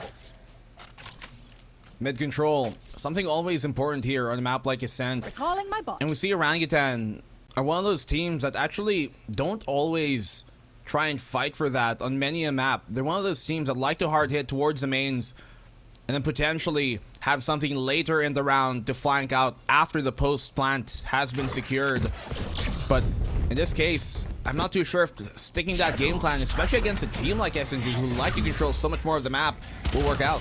I think that's the problem right now, predictability, because SMG, I mentioned a while ago, with that single dart towards main, it already exposed the attention and intention. It was still moving towards that B site. Orangutan though, I mean, they're on eco state anyway, so at the very least, I like that they're keeping SMG on their toes, keeping them guessing in terms of rotations, and maybe the timing here towards that B side. Only problem, there's an 30 alarm bot seconds that will left. spot at Capricious if ever she crosses towards the speedway, especially. Time now running out here. Capricious breaks the utility. SMG knows that Orangutan's already here. Shirazi with the first takedown. The crossfire looking to be set. Sure, there's a smoke in the way, but Alexi gets the intel. And Orangutan double back. They will get the spike planted at the very least for a 10 bit of seconds money. left. But eventually, the hunting squad is here from SMG. Alexi's there. And well, that's going to be all for SMG again. They overrun him right on the site. Much akin as well to what we saw a while ago in map number 1. Seems like they couldn't get the door closed. Maybe it was broken. I think you would know about that, Bex. Yes, especially you too, my friend. Sometimes the key is there, but the lock itself just does not budge. And Says in no. the end, says no. And in the end, SMG do say no. 2-0 right now. And this is where we can discuss what we were talking about for the past 2 rounds. What else can Orangutan do? Because SMG seems like they've studied their opponent and they're getting the right reads yet again. And they're one of the most cerebral teams at that, right? Arguably, one of the other teams that can be, you know, to that level as well. Accompanied with them would be either that Sapphire or RRQ squad, but with Orangutan, simply strong-arming them, going with a very direct approach to take down those teams who are also very cerebral and very experienced in their own right. They're going up against another team this time in Team SMG who also are as cerebral as the others, but this time arguably have just a bit more firepower to really stand toe-to-toe with the hot-handedness that Orangutan have a lot of times. Yeah, and the reposition is just so potent from SMG. They're always at the right spot to get maximum value. Orangutan, they have to bring out all the stuff they've been working on for the past few days already. All the strongest cards, and the best performance from every single one of this squad if they want to beat a team that has been building success like SMG. Now then, Garden held by Kohaibi. Orangutan playing towards the cubby and looking for opportunity with rifles in hand. SMG's here for the defensive side, holding on to tree. And those are really great tools, really, to flush them on out. You have that raise, and it just sends that attacking side packing. The fake on the rotation here from Camu could be big. This is gonna let Orangutan believe more that their entry should be freer. They spot Camu out. She's in a dangerous spot.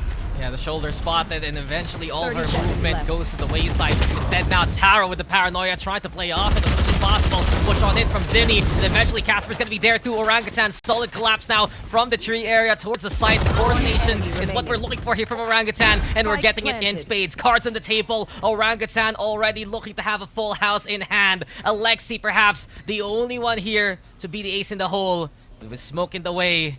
No real sightlines whatsoever. Stellar execution there from Orangutan. A bit awkward timing on that push there on Tree. Maybe if Tara was a bit closer towards the switch, would have been able to swing out in time and coordinate it as well with Cameo off the pop flash, but Orangutan able to stop that for the meantime as of the moment. And we see, you know, many times around that as we get some time here as Alexi, okay, she gets a kill, ultimately will or should die to one of these players. The rounds that we did see win on Pearl, won by Orangutan, were not necessarily them doing something super well, but more SMG is getting punished for a small mishap. And if that's the style of Orangutan that they have to play this game, at least this series, it's going to be something we haven't really seen them be comfortable with in their matches coming and leading into this. Well, in terms of comfort though, you can see for Orangutan, the style is still very akin to what they usually do here on Ascent. And if this is their comfort zone and they can exploit the mistakes that SMG do make, as you mentioned, then it's going to be a better chance for them. The formation is pretty clear. They get attention from one side, allow players like Casper to move in from main on the other. Keeping on with that momentum though, with that train of thought. Now they're looking to go for that A side. Big formation though made here by SMG on the defense.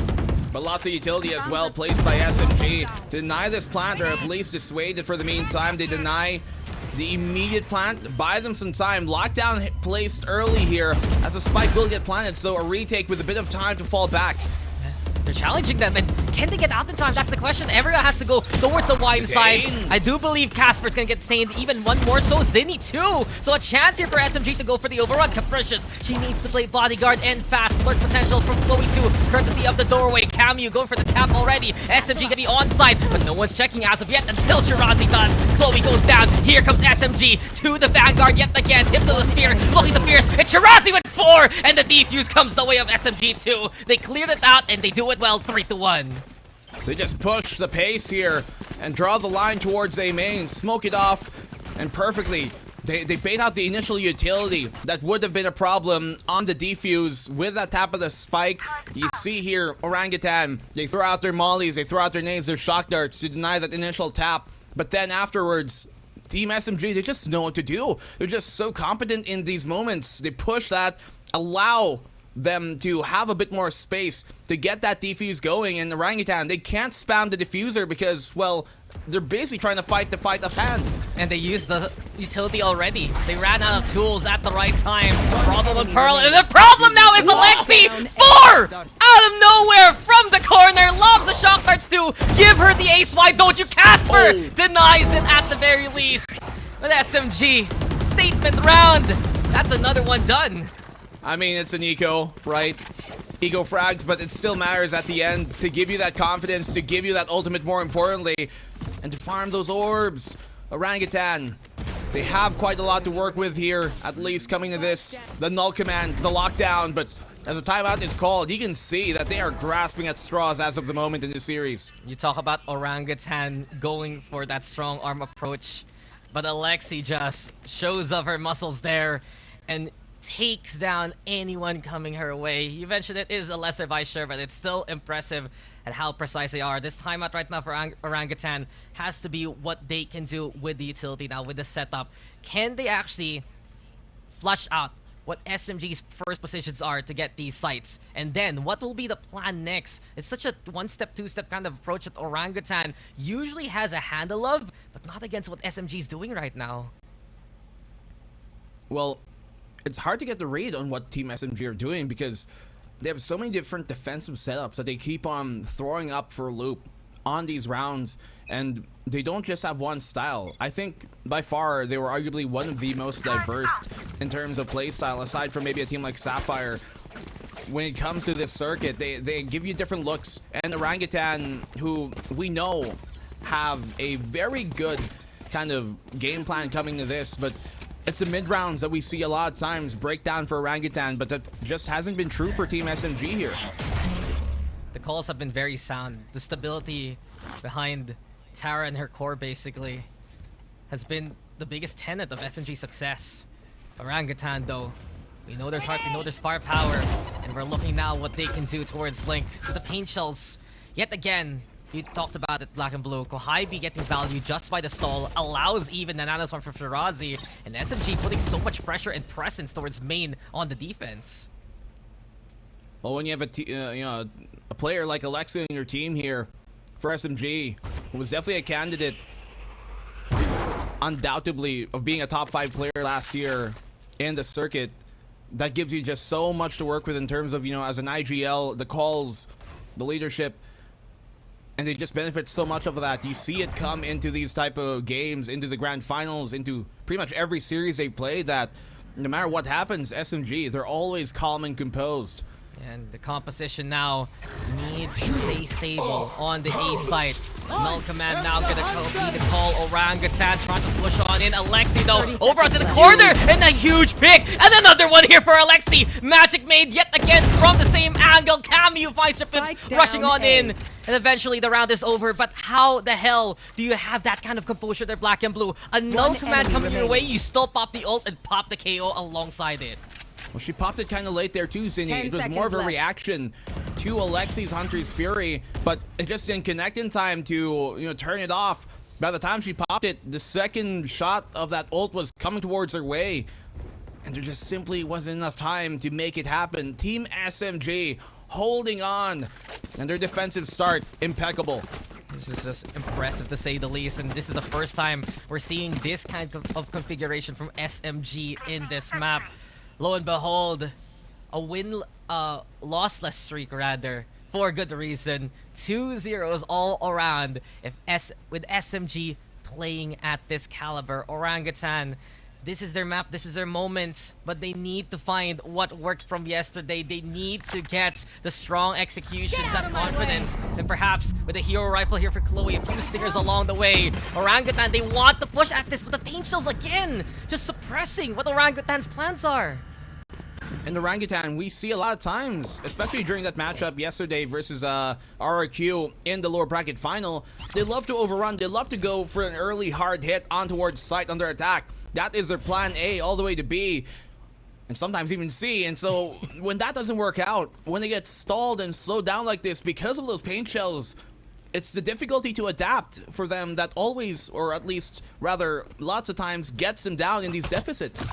And what makes it worse is after that he plays a Nano Swarm or anything else from the initiators. Very Precious burns the Tailwind just to get away from the Boombot. And here we go again, the floor is lava. I remember we were talking about it yesterday or whatnot. Perhaps for RRQ Kage, if they played that Astra, they would have fared better against Orangutan. Well, apparently the answer is the Raze, and Tara now calls the rest of SMG that Orangutan's playing towards middle here, Black and Blue. Yeah, that mid push trying to pull away the defense here, but they have so much utility still to hold on to this. The picks going SMG's way as Alexi and Cappy chime in on the fight. They're trying to press this market. Casper finds a huge kill that they needed. Chloe as well, trying to open up the site. It's a 2v3. They have a rifle retrieve. Casper still on that, and with a frenzy gets one. Camu takes her down. It's all of Casper. It's not gonna be enough, unfortunately. Camu with a 3K, and SMG will hold it down. Players like Casper and Chloe, always a threat if you can let them get up close. The frenzy kills there in the round. Opening up warning signs, but there was just no opening up towards the side. There was no path that was straightforward here for Orangutan. Just the way that SMG is stalling, the way that SMG is defending with utility in their positions, it is just absolutely asphyxiating right now. As you said, there's a complete flowchart, the plan here, a checklist of utility to slow them down. You start off with the paint shells, you got the nano swarms, you got the fragment after, you still have shock darts if you have to. And there's just so much Orangutan have to try and jump over. There's a ton of hurdles. They thought this would be a sprint. That's what they want to do. 100-meter sprint, a dash, if anything. But it's becoming a bit more of a slower crawl in these moments. I'd say it's even a triathlon with a full vault to boot, and right now Kohaibi and Camu bringing in the damage, but the Orangutan do fight back. 2-for-2 trade now to open up the middle at the very least. Will this pull attention away though from Shirazi's formation? Alexi, Owl drone right now to figure out where Chloe is stationed. We get them from the shadows, so Orangutan, they really just want to make it post-plant as soon as possible. The smoke into play, ops there, and Shirazi cannot find anyone to cross. Well, they have the site. No B main presence, but I don't think that's too needed in this moment. They have the market, and that's what they have to play for here. Chloe, oh no, she has to be checking her rear. Has to trust that somebody has got that stair walkway, but it doesn't come, and now they lose that lockdown. And a 3v2 now. Advantage clear here for SMG. Committed positions here for Orangutan. Casper has to play it clutch alongside Japips if ever. Now did the push from Speedway. The swing comes, but Casper gets one anyway. Shirazi isolating Japips now. Low HP on the Omen here. The push comes to shove, and Tara will be able to get that takedown. SMG still keep it cool, and it becomes a 7-1 scoreline now. Oh, yeah, as soon as they lost Chloe there, it just became so much more difficult, but in that case, 2v3. You'd like to see maybe Japips push up towards that stairs, take the fight early, and potentially win to equalize things 2-2. In that case, when you play such a committed position like that, to be frank, I hate that position that players so often love to play with a deficit. When you don't have the player advantage, or you don't have the man count in your way, that just gives them a free trade. And we see that happen exactly there. It's just so committed, and sometimes you want to rely on that extra angle to catch them mid-transit, right? To make that pinch work. But when you don't have the numbers, it will just dwindle down, unfortunately, in front of your face. And SMG, we said how strong they have been all throughout this tournament run, but again and again, every single round, they're making that statement that they're the team to beat. That this is the caliber of play that should be here in Game Changers APAC. And Orangutan, they've had a stellar run. They've had some strong challenges, but they need to prove right here, right now, especially early on into the series, that they can stand toe-to-toe with SMG. Yeah, this is looking quite problematic, to say the very least, for Orangutan. Have an option to split the site here, but SMG once more ready for this. They know to stack 3 players on towards the site. Oh man, Kohaimi swings it anyway! And Kohaimi heating on up, and SMG will at least have something reserved to get those takedowns. Flash comes from Camu. Chloe, though, better angle to get that takedown, but look who's waiting. Alexi just silencing the opposition at the end. It's another one for SMG. My goodness. SMG, very good half so far. Even if they don't win any more rounds in this half, it's still going to be pretty good for them. Orangutan, some tools to work with, but it hasn't even been coming to that. Team SMG, don't even let them utilize the ultimates that they've got, because by the time it even gets to the execute many times on over, there's just such a firm advantage SMG have that Orangutan are almost kind of disheartened, or the option of using the ultimate in general is just thrown away. It's almost never a fair fight versus SMG because of how SMG plays the positions. Orangutan, when they get close, when they have the angle, they are sharp. But it's a simple statement here for SMG. Don't let them in, don't let them see. Be the good util that you want to be, and Alexi already peppering the opposition. Kohaimi even finds Cindy along the way. Chloe, though, big pick, opens up the site at the very least, but will SMG swing it from the rafters? Still, that's the question. Pulses come with the suppressed doorway now broken. Kohaimi seen by Jepipson gets that takedown. Shirazi over onto Cubby, though, and Chloe able to isolate that one. Another one here for Clutch Chloe. Kohaimi blowing up Zinni, though. High ground now here for the side of SMG. Tara finds a trade even, but it's 1v1, 2v2 rather. Movement yet again. Camu still pulsing for the side of SMG as the wraparound is there from Chloe. It's up to Tara, but Orangutan will make their mark. Finally, we get the round from them in such a hard route. Much better. And you see the difference there, Dax, when they actually do end up having the option to hard hit the site they want to. When they're able to, you know, start that chaos, when they're able to create commotion within the site and on the execute, that is where Orangutan play best, because they're one of the best teams at trading each other out in that kerfuffle when the rumble is happening. But it just hasn't been happening too often here for Orangutan. If they can replicate that success once more, then this could be the start of them on this comeback. And I love the wraparound we saw there from Orangutan too. The fact that they played towards that rafters. Big picks by Casper towards Camu, as well as Chloe, just getting those instrumental kills to keep Orangutan alive. Said it before, Orangutan, they can play it clutch, especially with crucial players. And they do it yet again now, as they're looking to go for that B side. Hunter's Fury, though, the call to begin with. Seems like Alexi trying to contest from the other side of the map. from the shadows now. Trying to garner some intel. Execute here. Cammy though falls first. Shirazi still alive by the staircase, but Chloe has her number immediately. Showstopper Prime at the ready. Gets the takedown. Alexi's there too. And Go5 keeping it critical now. Chloe though, danger close. Die name is Chloe. Still fights back. Paranoia is there. And a bit of a regroup. Tara though, caught in the reload. Able to transit over to the corner inside. Doesn't know here. It's a 1v2. He still thinks that Lexi was there towards CT, but can now infer that's probably swapped on over, especially if she makes contact with Tara here. It's going to be difficult to dismantle, and Tara just gets the kill in the end. It was looking so well for Orangutan. It went 4v3 in their favor on that push, but then just the showstopper from Go5 threw everything around. She gets the 2 kills that she needed to gain them the advantage on the defensive side, and that's when, you know, Orangutan simply crumbled. When they don't win those trades on out, a lot of times the other parts of their plan just simply don't hold up. Yeah, the speed of the rotation was huge here from the side of SMG because they still threw out utility to time it right in waves. That Hunter Fury allowed Go5 to get in position. That Showstopper allowed Alexi to get in position. That Paranoia allowed the 1v2 reset. Those are the variations that SMG manipulates to their favor. Tara though, get away from that one, and Alexi is still the true enforcer, a made woman on top there, ready to protect the rest of SMG. And you can see there, they have so much utility to isolate that entry, to cut off the push, and really split that execute in half. You maybe have a player or two, you know, be able to cross the precipice into the main, but after that, everybody just gets trapped within it as Tara gets a kill because of the utility that, you know, SMG have got to throw out. Cover going Well, out. indeed, and speaking of that one, Casper trying to make a play with the smokes. If he teleports here, does Tara and Go5 have the angle? Isn't it scary? Generator flash comes though, and Go5 and Cammy. In a blink of an eye, Black and Blue, we are done with the first half. SMG, they are dominant, they are strong, and with a 10-2 scoreline right now, you have to say that this is SMG's series, or rather map to win. Let's throw it over to the panel so far to break down what happened in the first half.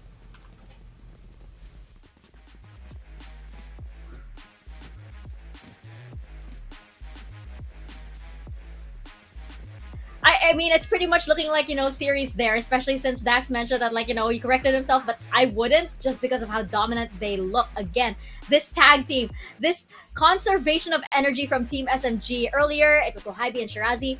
Here on the set, it's Shirazi a little bit and Alexi. My goodness, Zach, the moment there's point of contact from, like, either one, it's a double or at least a quadruple. Just like round 5 where Alexi pulled out a 4K that was too fast for anybody to see. Oh my goodness. I remember typing to you about the previous round. That was a nice retake, huh, Mika? And then I looked And back it was at my done. screen, and then it's just like, wait, what? 4K from where? But yeah, Alexi has been huge on this particular map, on that Sova role. She's been able to play that role of the anchor time and time again, round and round again on that ace side. That synergy between her and Tara, the way they're able to just get these kills for free by dry peeking, it's something that Orangutan should be in no form or shape allowing. You know, it is the attacking half. Orangutan historically do better on defense. That might just be me trying to dig up some copium though, because so far, SMG on every single way, they've been looking dominant. And this is the thing, right? SMG, in the previous times they picked up this map in this tournament, they ran an entirely different team comp. Like, I was going through it, and they had like a Chamber and a Phoenix and what you'd expect to see from, I don't know, from the likes of Team Liquid in 2021. But now they brought their best. They respect Orangutan as an opponent, and so far it just seems like Orangutan, they're not prepared for what SMG has brought to the table. Absolutely not. Not when they're performing in this way. And, you know, the rounds that Orangutan have won, like, yes, you did see, like, you know, some good usage of utility and everything, but I feel like it's more of things that, you know, didn't go the way of Team SMG, like more of like little mistakes. Like, there was one clash wherein I think Japeeps just caught Go5 just like a little half second, like, you know, just like it was too slow at that point, but it wasn't anything that was like yet as definitive as like saying like they can definitely come back. I'm quite worried for the side of Orangutan. For the side of Team SMG, I think they just need to keep doing what they're doing. For Orangutan though, they've come back from 111. This isn't worse than that. This is 210. They could still make it happen. They could still make it happen. But I think that's gonna be it from us. We've speculated enough. We're gonna be throwing it back to our wonderful casters, Black and Blue and Dax. You have it back.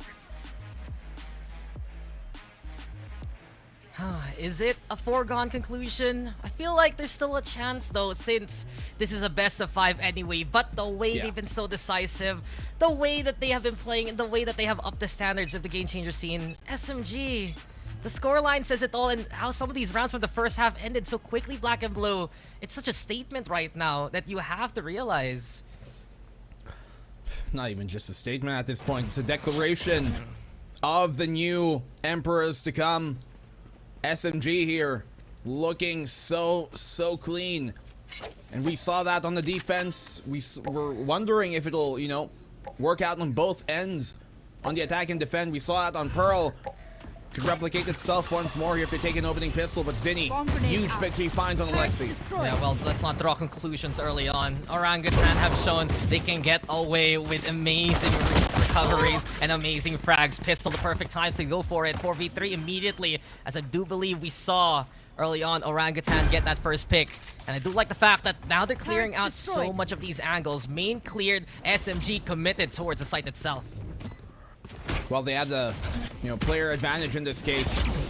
And knowing that the Orangutan are one of the best teams at trading each other out, this could mean them finally taking a pistol round here away from SMG. Shirazi, Sheriff in hand, great shot to connect, could follow up, but no, Casper's got it. 1v3, and everything's going Orangutan's way as they take the pistol to hold on to the half. There you have it, ladies and gentlemen. There is still fight here for Orangutan. This is a squad that will refuse to lose no matter what. And they see a scoreline like this as a challenge. They see this run that they have to do to be something possible. And of course, with shots like that sharp, it's always going to be in the cards. I wonder though, Black and Blue, what's going to be the plan here moving forward for Orangutan's defense? Because SMG, you still have to figure out what kind of pace these guys want to really play on a map like this. Well, I want to see what defensive setups first Orangutan play on out here, right? SMG and one of the best teams at really making sure they can condition early in the half the opposition and then totally switch it up near the end of that half. And that's what Orangutan have to try and stay away from being kind of played toward. Cover going out. As it stands right now here for SMG, they do vie for mid. Orangutan in the meantime, guns at the ready. And I'd love to see these setups yet again. You have Casper and Chloe on one side. You know how strong that duo is together. On the other, still a lot of utility and a lot of intel can be provided by Zinni and Japip. So I'm keeping an eye out of how Orangutan's really gonna read the SMG rotations. They're playing towards Cubby right now here for the attack. Alexi moves away. Oh, doesn't even know Wine's there, so is Orangutan prepared for this? Seems like they're keeping an eye out already of this part of the map especially. Almost taking a sip out of the wrong cup there. Once more, the delay, the amount of delay that they can propose is a big thing. The Precious and Chloe, they're just eco-fragging the hell out of SMG here right now. As Orangutan, flawless round, which is important for economical states, but also just, you know, confidence in this. It can be such a big blow to the lungs when you lose a big map like Pearl to start off the series in such a huge deficit. To get these type of rounds, that helps. Super decisive right now here from Orangutan, and you need more rounds like that. We've always talked about Orangutan being scrappy. We've always talked about Orangutan being the ones to do economical damage, especially in a thrifty state. But I want to see for Orangutan, if they want to make this comeback happen, especially them having the macro advantage, them having the big economy to work with, so they can still keep on buying up those guns. And rounds like that can go a long way here for the confidence, as you mentioned, but also the whole, I'd say, big picture for Orangutan moving forward in the second half. Well, tech here for the meantime, but the big picture for Orangutan, it matters, but when you're in this type of situation, Dax, you have to take it round per round. You can't get too far ahead of yourself. You cannot start looking at the tree line when you've got some brush to walk through first. And the operator wants more from Orangutan. I mentioned it during Pearl that, and actually throughout this tournament, that a lot of the defensive setups on Orangutan really anchor around having that operator be their biggest point of focus in terms of finding information, getting those picks, securing the man advantage, and simply just playing the trades on after. And that's the reason why Orangutan are, I think, by far the team that likes to pull out that op the earliest on just an average state.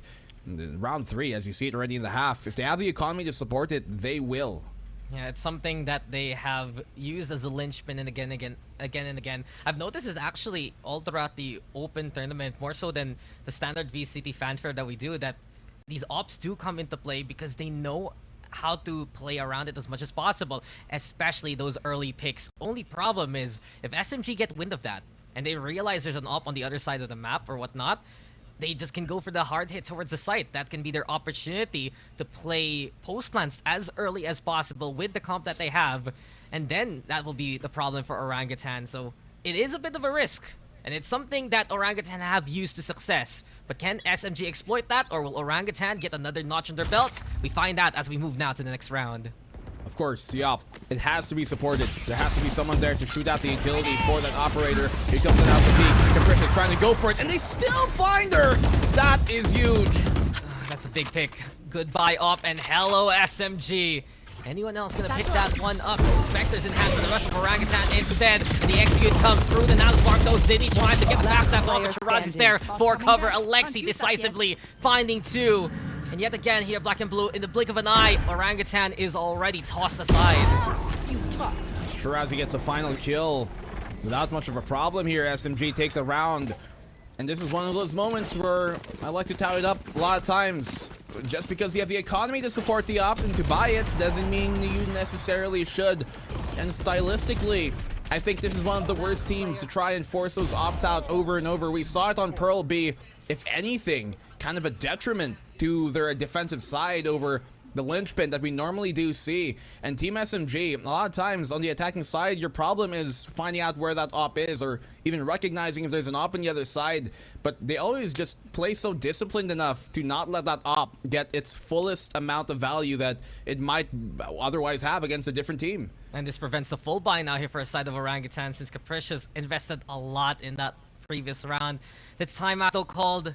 Suddenly shocked by how quickly SMG was able to get the assessment. Sure, it was a magnanimous kill from Kahaibi, but the problem right now for Orangutan is it seems like they're lacking in that staying power because they're putting so much cards on finding those first picks. Suddenly, SMG threw out the flashes, threw out the suppression. They had the nanoswarm, or rather the fragment, I believe, towards the door area from the market, and there was just no opportunity for Orangutan to intercept SMG. The overrun, so well refined.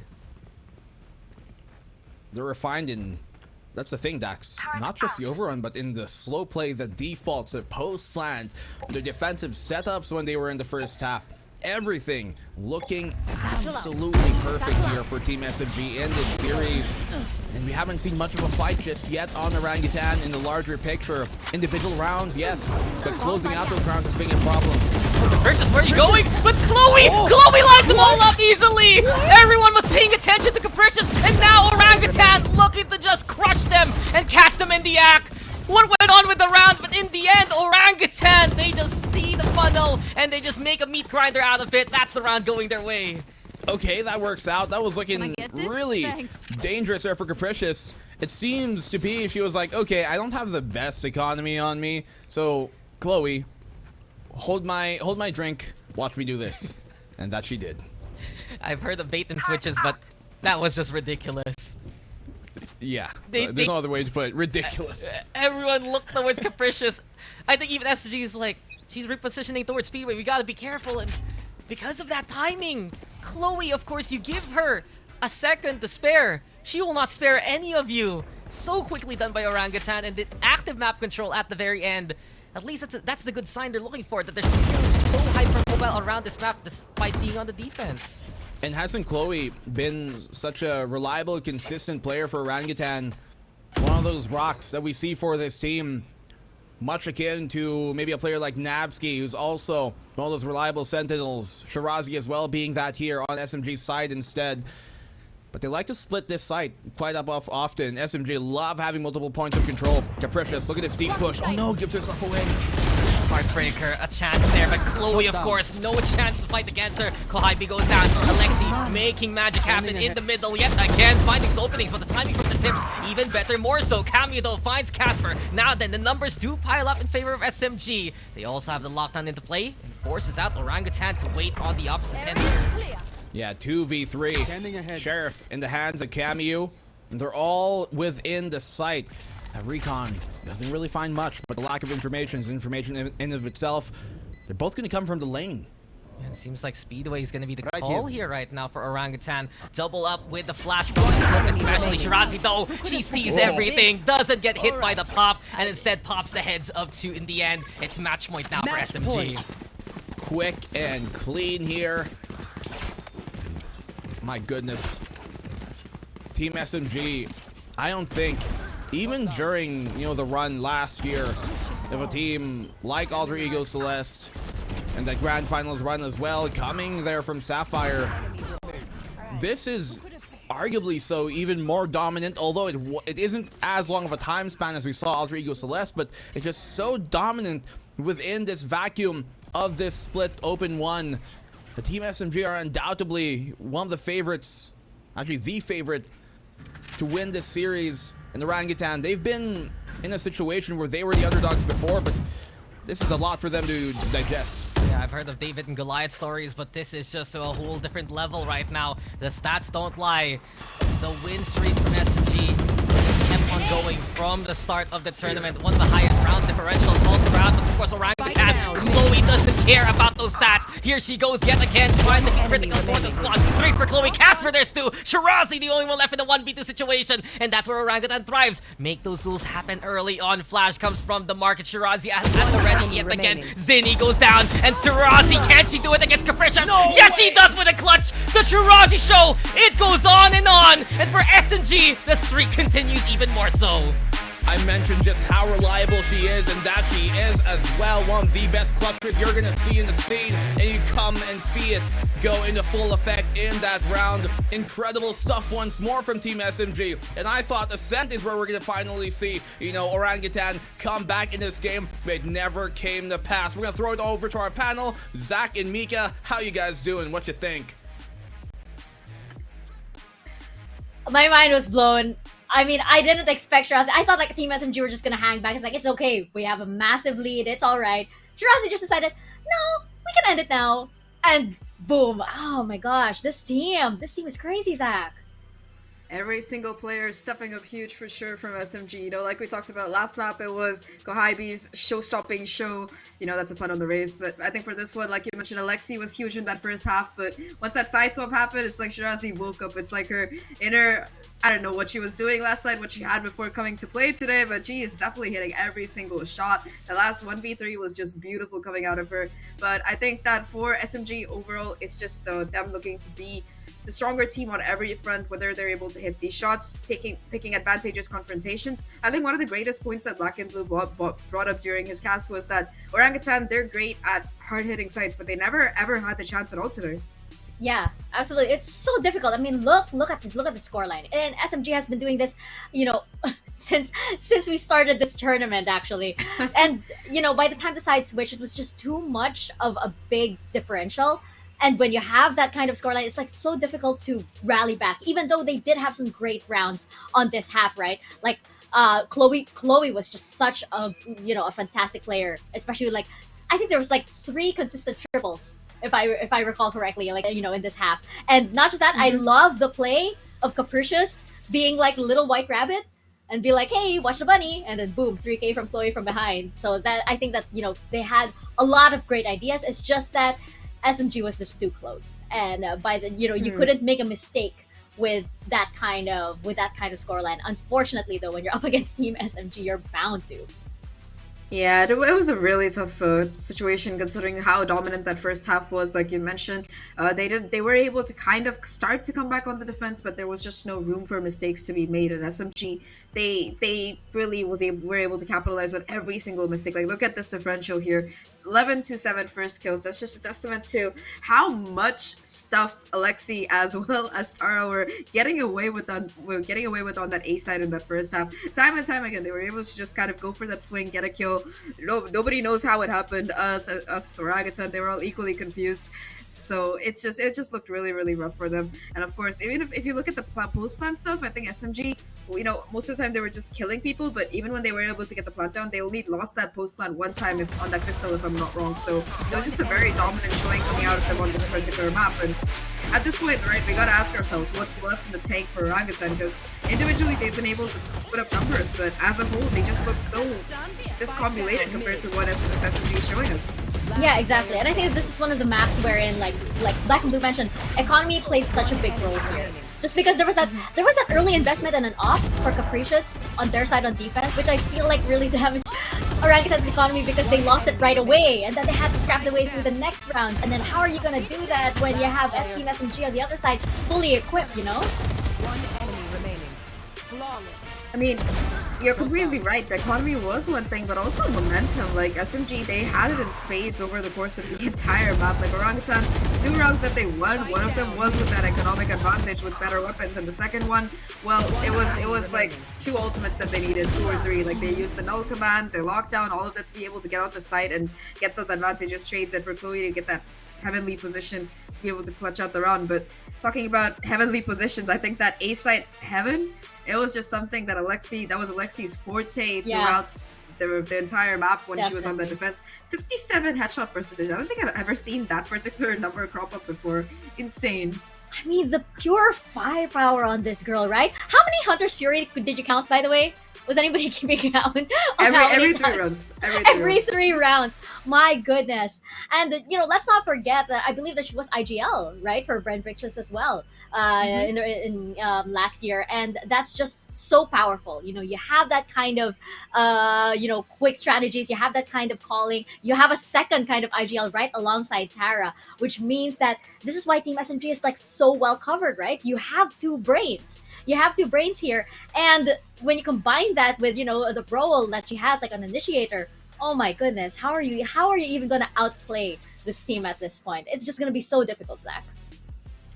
Definitely think so too, but you know, map 3, this will be the true question whether Orangutan they can make a comeback, or whether SMG they're gonna be what Alter Ego was in 2021, winning entire opens without dropping a map. They have a chance to kind of cement that feat into 2023, which I don't think any other region has that really going for them, so they will be able to kind of get that done. But let's see who will come out on top on Lotus. Before that, we're gonna be taking a short break, so stay tuned.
back, you guys. You are watching VCT Game Changers APAC, and you are back with Nika and Zach. And it is currently 2-0 in favor of Team SMG with Pearl and Ascent in their corner. Now we head into Lotus, and Zach, saying this is one of their best maps is an understatement.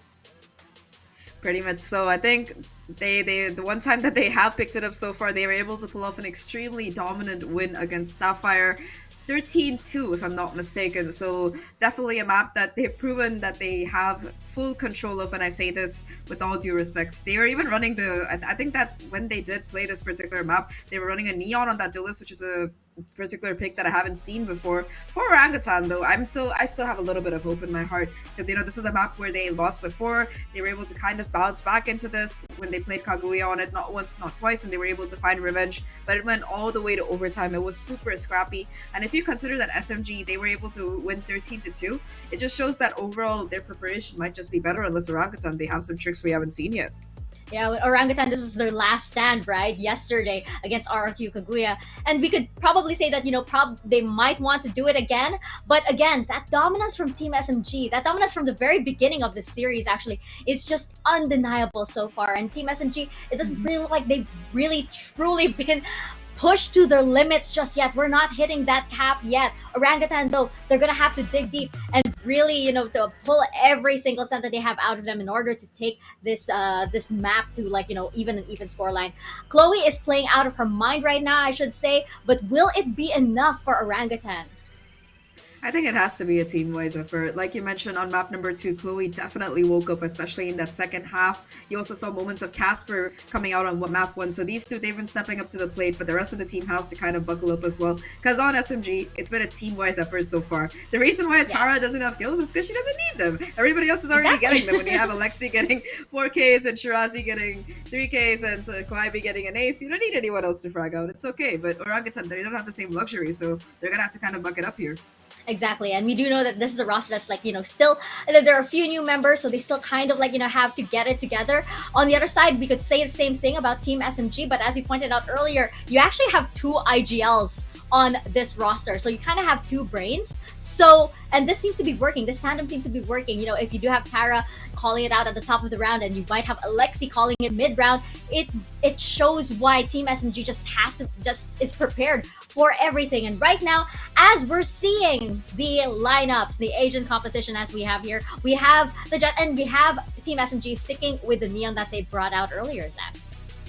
Yeah, I think for somebody like Kohaibi who's used to these high adrenaline speed kind of peaks, Neon perfectly fits her. Ray's also lets her find that value with the satchels, but I think on Neon she's finding a new kind of synergy with the team to head into. I also have my eyes on that double initiator pick coming through for both of these teams. Now the fun fact is that for Orangutan, when they started out playing on Lotus, they were happy to bring that Euro win, but after they lost to RRQ, this is the team they re-strategized and came up with to be able to win. And now they're in a lot of pressure. Their backs are against the wall. They have everything to lose, and only a long way ahead for them to possibly make this comeback. But I'm gonna never say never. I think that's gonna be it for us right now. It's all down to our casters. Black and Blue and Dax, you have the floor.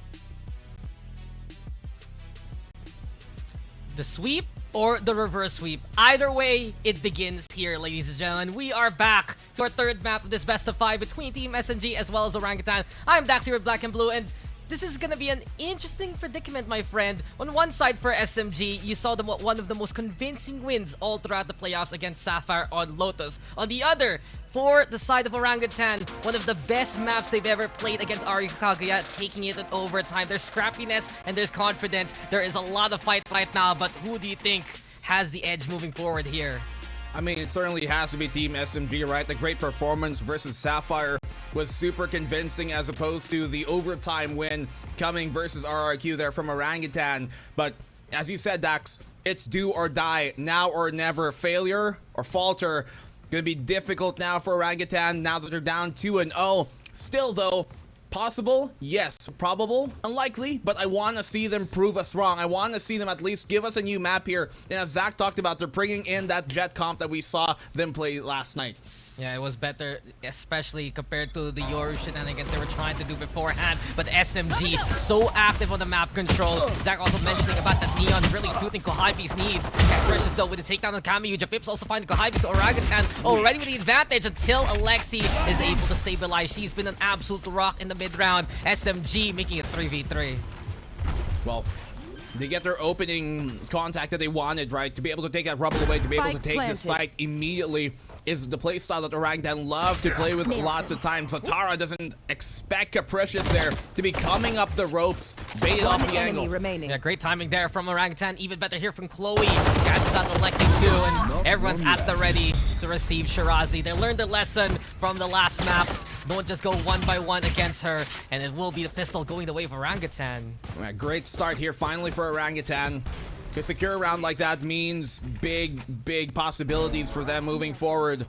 Well, at least gain them the advantage here to start off the game. And that's, I mean, when you're down 2-0, you need every advantage. So I'd like to believe that the Orangutan will give us at least a single map if they don't win this series, that they could win this Lotus one and give us, you know, a bit of a more contested game. But we saw Orangutan yesterday, and we saw that they were able to keep things going even when it was difficult.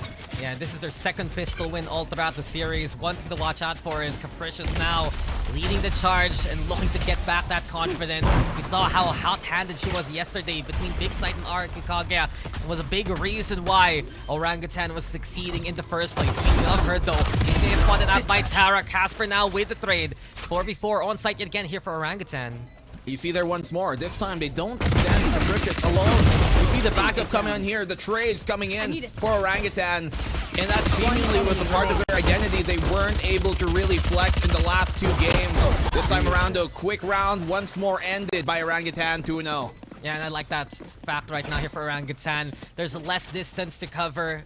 Your Jet will get a good clear, yes, but someone needs to be there to receive or to refrag. And case in point, if this was just Capricious all alone, Tara would have gotten away with one kill, maybe even pick up a gun along the way and reset and have waterfall position. But Orangutan, damage control is so important right now. They need to make sure frags keep falling the way they want to. Yeah, they can't let those advantages that they are able to secure early on in the half just be, you know, erased away. And so Orangutan, as of the moment, once again trying to go for this C hit. The no mix-up, which we've come accustomed to towards that B side yesterday.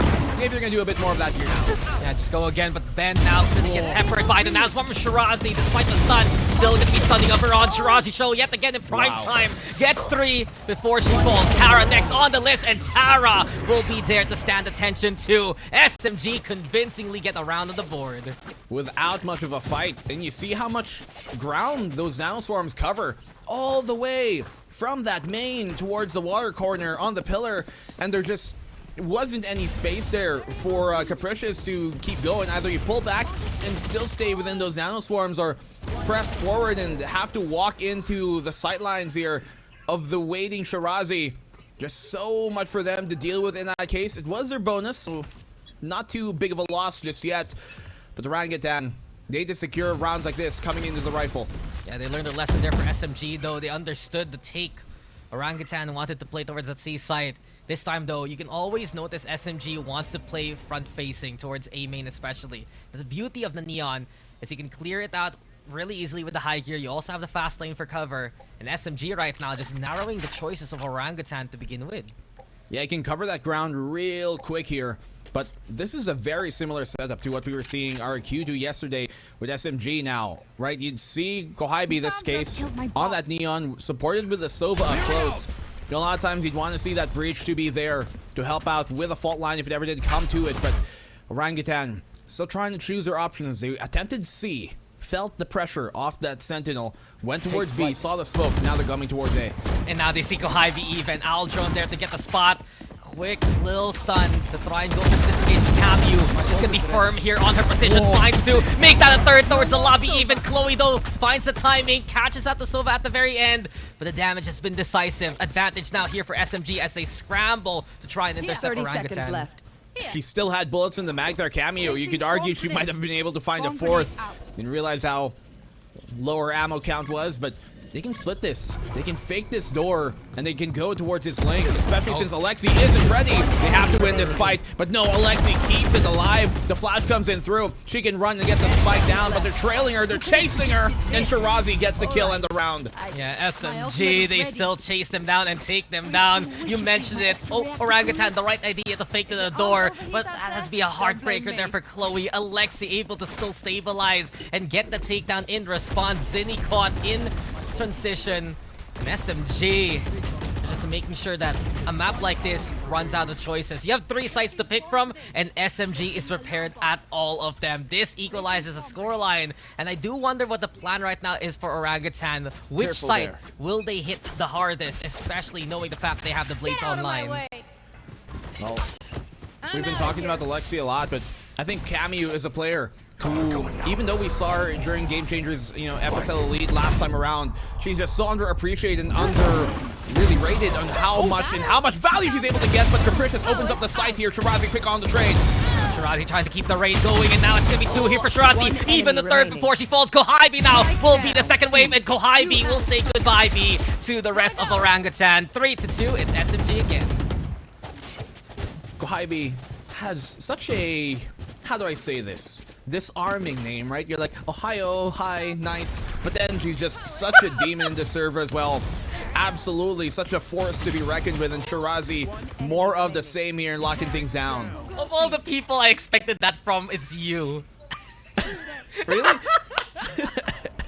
What's Or you your mean most it wasn't me? What's your most kawaii voice? Of all the people we cast with, you are the least weebiest one of them all, and you actually bring that out. Anyway, though, back to the game and back to Kohaibi trying to fight Capricious, though. Does keep control of Rubble, and this is perfect for Orangutan. Since they have the Rubble angle, they can keep going towards main, keep the doorway suppressed as much as possible, and the kills go their way. The read was strong there from Orangutan, and they find SMG mid-transit. And isn't this their bread and butter, right, Dax? To be able to make that hard contact early in the round, catch off that defense, who maybe weren't expecting that pace to be shaken up that much. But Alexi finds a double here to try and make it doable. A third for her. But Chloe shuts it down before it got too out of hand. Yeah, Alexi is just not just that mid-round caller, I'd say, but also that mid-round beacon of hope out of nowhere. Finds the 3K to keep SMG alive. Still, though, this early play here from Orangutan was just magnificent. They needed a way to dissuade SMG moving forward from playing towards the Rubble. They needed to at least keep that part of the map under control. And from the way that they're going to be able to play the execute towards the corner itself, it does seem like that now SMG, who has been trying to narrow these choices, their choices instead lead them towards the mound instead. Well, it's leading them towards an even better case. But Capricious just still wins that fight. She had every advantage in that to hold that with the up, but just never came. Tower picks it up. Do wonder if they're gonna use it for the rest of the round or just stow it away instead. This is a good sign though here for Orangutan. We saw a glimpse of it in the pistol, and Capricious now heating up when they need her the most. One of the biggest reasons that win versus RQ Kaguya. Paranoid though gets a connection, but Tara still spotted anyway. Capricious with a takedown. Magnificently done here by the side of Orangutan. 5v2, the committed ultimates used by SMG, but they're in such committed spots now. Capricious with a third, Chloe's there too, and Orangutan finally waking up when they need to the most. This is their lead. That was such a great risk and a great round in general for Capricious. She finds the opening pick there towards that stairs, and even with a player advantage, you would wonder, like, why would you try and push that smoke? It's because they knew that Rolling Thunder was available from SMG, and we saw yesterday versus RRQ that when RRQ had reinitiate and retake utility and ultimates like the lockdown, it became a big problem for the post plan of Orangutan, and so they pressed the issue. You see her push that pace, you see her cut into the lines when they least expected, and they win the round because of it. Great stuff here from Orangutan. But SMG is now putting even more forces towards that A side. Orangutan wisely backing on away. The assessment here from Orangutan looking a lot better compared to the past 2 maps. This is their chance here. It's a best of 5 for good reason. There's so much more to play for, especially if Orangutan is able to win it. But SMG, they're even holding closer towards lobby. It's an equal state for them. Does the Aldron get any kind of intel? I do wonder if it spotted out Kohaibi. Still though, because of all the antics of SMG, OGT decided to move towards C instead. Well, I mean, that one way alone should alert them of deep presence there towards the Rubble from SMG. See, Shirazi realizes there's a lot to come her way, so plays back instead. Knows all she has to do here is make sure the Orangutan don't simply take CT without much of a fight as the plant goes planted down. Spike Very nice planted. Shirazi over onto the corner, and she is just a hair's like away, tries to thread the needle, hits the shot on the Gypsies eventually. Overdrive though into play, but Capricious and Casper keeping it cool towards the hallway itself. Cameo now from the waterfall, and Tara does find at least one. Cameo with another one. Alexi taps it down too, and SMG looking for pain, looking for the power, but Casper has control in the clutch. Orangutan to survive that round. That was great help there for Alexi. For the shot, it almost looked like Cameo for a second, but the gravity well there perfectly placed and timed by Casper. Luckily, they had that prepared. Shirazi, she could have been good for a double in this case if she maybe had her classic out or something else.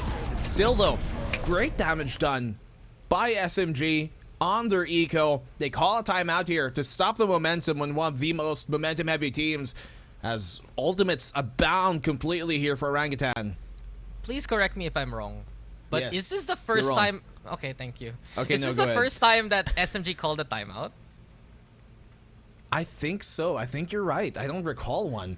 Every timeout so far has been Orangutan. I'm not too sure. I hope our panel can tell us also if they can remember that. But it's finally here. SMG has to actually put the brakes themselves on what is going on. Orangutan, they're just so incredible at keeping calm in the face of pressure. You see an overdrive in your face, you still hit those shots anyway, you still play that advanced position, you get hit by taps from the sheriffs from Waterfall, you have ways to still find the time to set up things like the star to really control the pace of what SMG's retake looks like, and that's a beautiful Orangutan. In those high-octane, fast-paced scenarios, they make very quick decisions that work out for them. You know, Dax, we're coming to round 9, and we have yet to see a single actual B take from Orangutan. Oh. Isn't that something? I remember a lot of times that happened yesterday. It was it was We got many chaos different controlled. looks. And here we have it now. Look here! Go high, B! That's the takedown. Camu's gonna be there too. And SMG in the blink of an eye making their A main push this time work. Lobby now gonna get lobbed by at least the shock darts. Alexi, that's the wrong arm to bring out. Chloe will get the takedown, but the spike just right in front of them right now. Casper on retrieval. SMG already decisive damage to begin with. And you see what happens when that rubble push is supported by a breach. That's what I'm talking about. That fault line, crucial for halting, you know, the pace and the pressure that Orangutan love to have on the attacking side. They know to expect Cameo in this angle. She's been playing it before, but Casper's all alone. Ooh. Very low HP, still gets that kill. 1v2, not out of the question for a clutch here. Look, Casper is just so aggressive and she times it right so well. If she was only half a second too late, that paranoia would have killed her. But a low HP, unfortunately, will deny of any further success. Shirazi, still so stable. SMG with an early advantage in the round, lets them take the result for this. At the very least, they cut into that lead just a bit more. We know this map, typically attackers sided anyways, so they have the benefit of starting off here, at least Orangutan, to try and build up an early lead.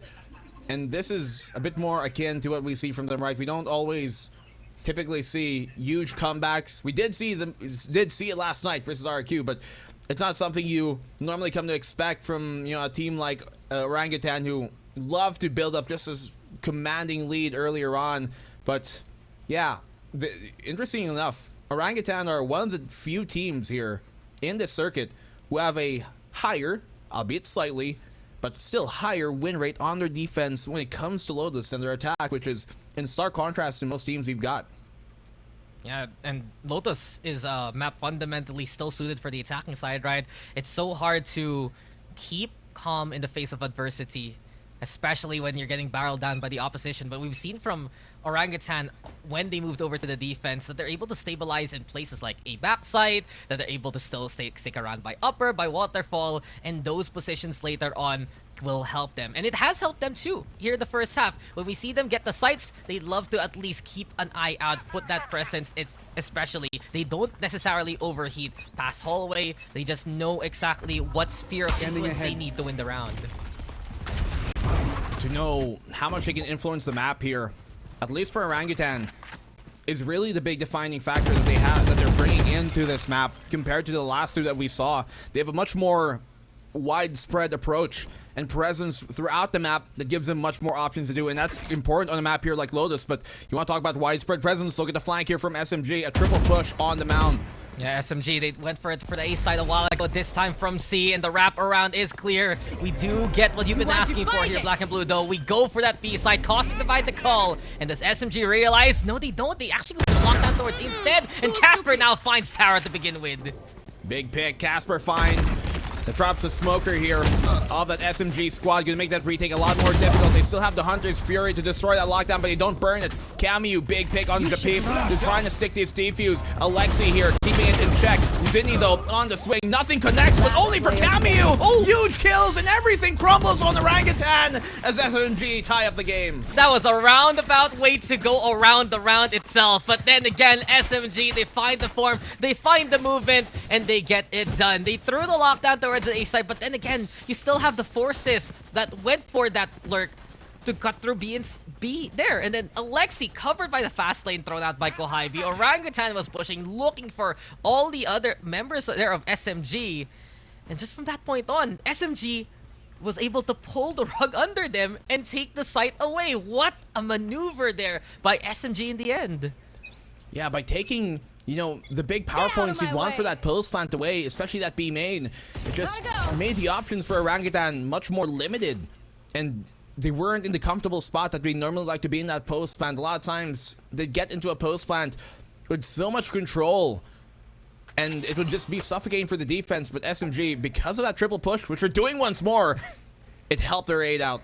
Well, of all people, though, who can handle this triple push, it might be the best one to put Chloe with that responsibility. But Kohibi close enough to get that takedown. Casper with his play. But Alexi with the 2K so quickly. Camu, though, will fall to the hand of Japips. It's still at least the Sheriff getting the takedown. But here we go again, Black and Blue. Damage done. It's SMG with the advantage yet again. Yeah, they know they have that player count in their hands. So they fall back instead, retrieve the rifles. And this is a pretty winnable round. Especially knowing that SMG, little to the information of Orangutan, though. But you can see how their defense is spread. 1-1-1, and that will and could allow, you know, Orangutan here to simply overrun a site with a man count. Yeah, it's a curious case. Alexi is one away from the Rolling Thunder, but since they don't have it as of yet, they're just gonna rely on these anchors to get the job done. Arsenal at the ready here from Orangutan, scrounging with the 5-finger discount. Blade so at the ready. There we go with the dart, and Alexi in a good spot right now to still stick around towards the bend itself. Aftershock thrown out. Alexi with third and the fourth! Doesn't matter! Alexi can handle anything you throw at her, and it's SMG with advantage. That's a difficult transfer to hit too as well. When you got Capricious with the blades like that, who can completely, you know, keep on moving, be mobile, hyperly so. She still connects it. Alexi, such an incredible talent, not just cerebrally, but mechanically as well. And you see it come in those moments. How many times have we seen her win these type of 2v1s? That's just Alexi for you by this point. One of the best you can get from PH side especially, and SMG happy to just trust one another to hold the sights down. Here we go back into the action and back with Kohibi and Kamiyu. They connect with one another one more time. This push coming to an absolute shove, and it forces Orangutan off one more time. Hunter's Fury now the call, and Kohibi wanting to push with it, especially. Here comes Chloe though to try at least to find some semblance of order in all this chaos. But SMG, they thrive. SMG, they're getting in position. Nice shot from Casper, that the Rolling Thunder saves the play. Alexi now and Shirazi will clean up nicely. In the end, it's all SMG. They make it 7-5 to end the half, and we will throw it down to the panel to break down everything that went on. Zach, I still don't know. I still don't know who's winning at this point. It was a great start by Orangutan. However, SMG, they are definitely catching on to what Orangutan is doing. And we do have to ask, because Dax asked this. Wow, what a tongue twister. Unexpected. Was this the first time for SMG to call a timeout? I believe it was. Today, for sure. Over the course of the tournament, also, I think for sure. Fun fact, I think today this was the... I'm not sure. I mean, of all the games I've watched / casted / analyzed, I would say so, because I haven't really seen them call for a timeout till today. But for today, definitely that was the first one. I think that overall, SMG, they're sticking to what they do best, which is hitting some insane shots, but also some really good adaptations coming in. Like the one time that Kohabi and Kamiyu got shut down towards that A main area, you immediately saw Alexi come in there with that backup on the breach, being able to quickly rotate over. And of course, at this point, Orangutan, they've definitely put up a much better performance. I think that they've gotten a much more even half heading into this, and unlike, I think, Black and Blue Water, they have a better win percentage on that defense. But all things considered, knowing how SMG like to kind of go for the juggler on that attacking side, it's going to be a really tough fight for them. Yeah, definitely. We did see some good strategies. We did see some good ideas on the side of Orangutan. But again, SMG, they're kind of sniffing it out and they're like, okay, we see what you're doing and then we're going to get hit harder. You're absolutely right as well with how Alexi is playing. She, she has that insurance policy. Again, Headshots machine. Yes, that's what SMG is so good at doing. They do have that initial, that initial attack, whether they're on defense or attack, by the way, and then they have Alexi bringing up the rear. So it just seems like there's so many levels to SMG. It's going to be so difficult for Orangutan to try and break through, but there is hope. They are giving the best fight they've had yet. Oh yeah, for sure. I think for SMG, it's like kind of like like you mentioned, a level or layer system. Like yeah, you break through Kohabi, you have to deal with Kamiyu. You break through Kamiyu somehow, you have to deal with Alexi. And so far, Orangutan, they've just kind of struggled getting through those different lines of defense. But now it's gonna be a side switch. It's gonna be, if I'm not wrong, SMG who are on attack right now. So let's see if Orangutan can continue being a bastion. Over to you, casters. Thank you there to Meek and Zach. No tongue twisters necessary whatsoever. But truth be told, I do wonder how Orangutan is gonna look into this defense right now here, Black and Blue, because we've seen from SMG, especially with that Neon, there's a lot more space to take than anyone would expect. And it comes by force. Sometimes it can be very difficult to stop that Neon from simply just creating that chaos without much of a fuss, and it becomes a big problem for Orangutan lots of times. If they can't anchor things down, they have to play that retake, and that's typically where we've seen them benefit. Oh, but here you have it now, ready to receive. It's Chloe. That's a big pick because SMG used that extra space from the Neon to all the availability in the world. Tara, though, finally checking out and catching out Chloe in response. So a push here from Alexi, though, finding Casper mid-transition. Perfect opportunity, but does she realize someone's still behind her? Turns around, though. Capricious goes down. Incredible again from Alexi. It's 3v2 now here. So much value she keeps on getting from every one of her lives that she gets to play here. And Orangutan, they don't have the player count anymore that they initially had in this round. Whatever advantageous positions they had erased here. Camu simply runs down Zinni and follows up on the Japeeps. And SMG take a pistol when Orangutan are the ones who need it. Yeah, it was a good start already there for Orangutan. You started off with Chloe playing a strong anchor, but with Alexi out of nowhere making that call to move towards staircase and catch Orangutan mid-transition with the split forces that you see often from Orangutan where they want to play that flank. If SMG can commit on one side of the map and put more into facing it, then they're going to be able to get the overrun. And case in point, Alexi, even in the retreat, getting away with the takedown. That's just extra energy and extra value here from SMG so far. It would have been nice there if she was able to, exfil after getting that opening pick there, Chloe. Hold on to the 5v4, play the retake, because anchoring down hasn't really been their strongest suit so far, and there's no way she gets away with this. Tara, quick on the swing and quick on the side take. Flash is perfect, but it's not enough firepower to get the takedown.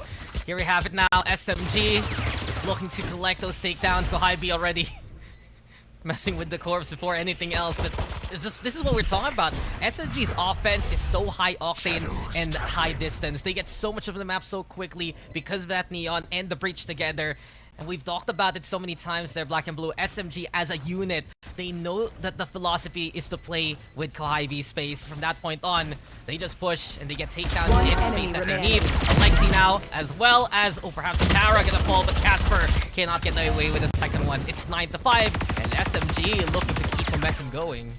To have that high octane, why is there a default Spectre? Not that I'm flaming on it, but where's your skins? Anyway, not that necessarily it's just high octane, but the fact that they're able to do it in such, I guess, clean fashion is completely throwing off Orangutan, because they're like, that's our play style. We're the ones who typically press that pace, but when they're the ones who are set to be, you know, kept running at a speed that they're not used to or comfortable with, Orangutan just simply haven't been good enough to, I guess, bring it back down to levels they're more comfortable with. I think I'm looking for the term here right now. Pacemakers. Orangutan so happy to keep the pace going the way that they're accustomed to, but playing on a different speed. SMG showing why this local map is something comfortable for them. Here we have it though. Kohabi checking out the positions. Does get the takedown eventually here for the side of SMG, and they do get the advantage with Alexi yet again in the mid line there. Chloe though from up top spots up Camu. Does she get spotted down by Alexi? Yes, she does. The advance yet again from SMG,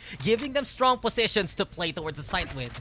Right here. Great trade there by Alexi. They have the Rolling Thunder to secure this if it ever does come to it.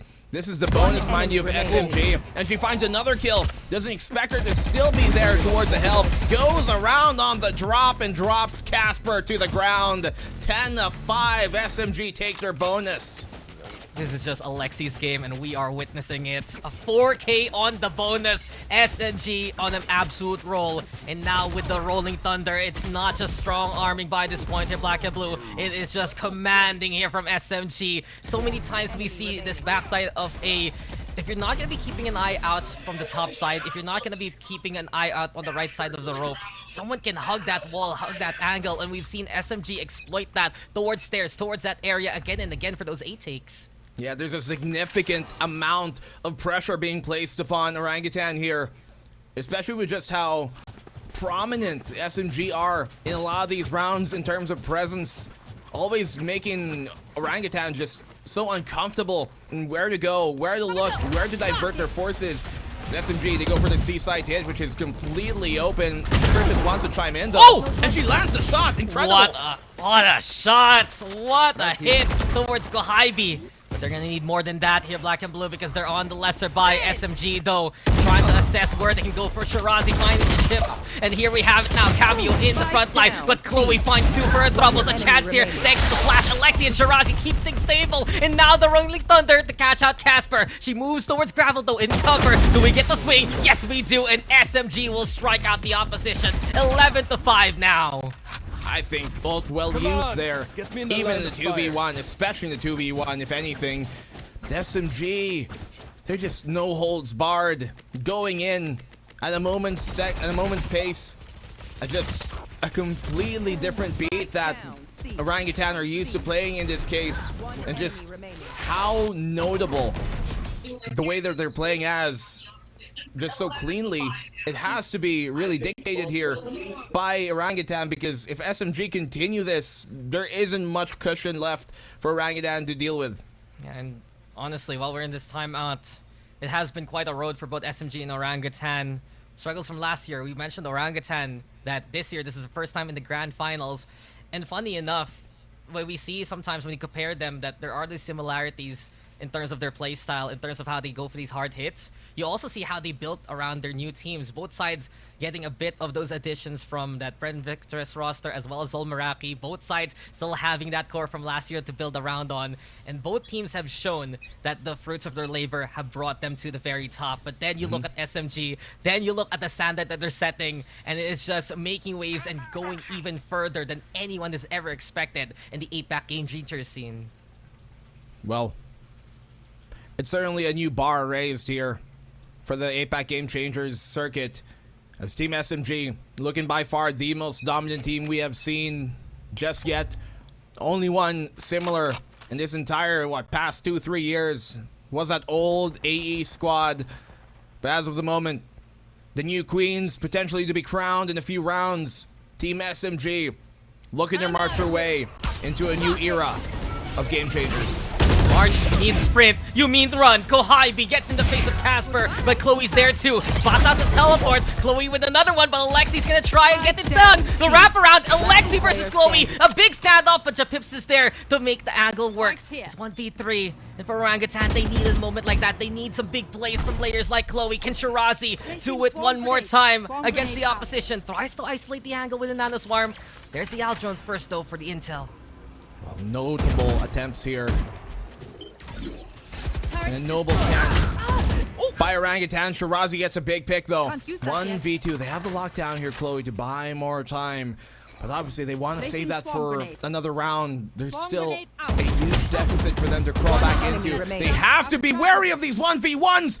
It's Shirazi versus Chloe. Killjoy v Killjoy. And she connects just to keep Orangutan alive. A quad for Chloe. The confidence from Chloe is just outstanding, and she just comes in clutch My yet ult's again ready. from Orangutan. Clutch Chloe all throughout the day, saving the round for the side of Orangutan when Shirazi was able to isolate these angles. A bit of deja vu from what we saw at the end of Ascent, but Chloe, she's just so strong at making those duels happen, finding the right angle at the right time, finding the opportunity.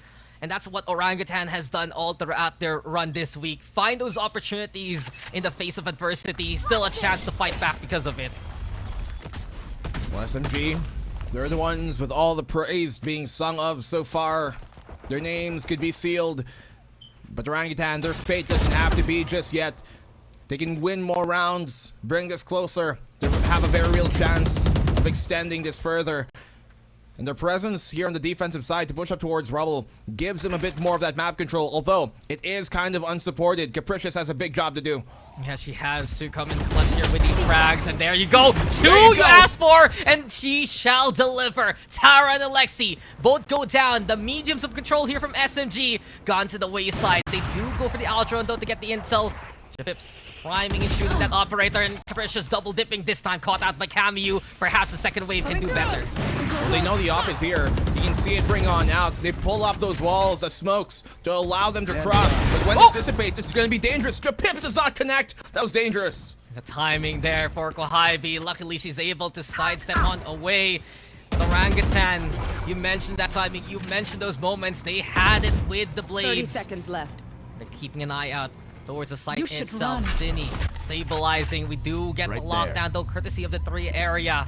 The Orangutan, will they push it? That's the question. It's Camu and Shirazi on the opposite end. Fault line now lob, but the scan is there, and Zinni might get caught here by the detain anyway. Kohibi's chasing. Kohibi wants to confirm it, but she checks left first. Now transfers over. It's another one here from Kohibi, clearing out every single bit of adversity, and it's all left out to Casper in a 1v2 clutch. Camu though on the other end of the site. We have Kohibi still on the high ground with a single bullet, a single HP rather to enemy survive remaining. with. The bullet though does find her name. It's Casper now versus Camu, and there you go for SMG. She finds her marker and she finds her target. It's match point, it's series point, tournament point for SMG.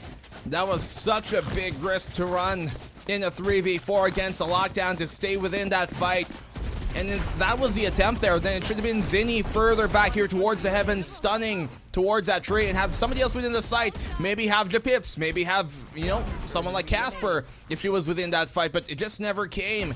And because of that, or hell, even Chloe in that case, to be the one to peek out after the fall line or a flash on that push to stop the attempt.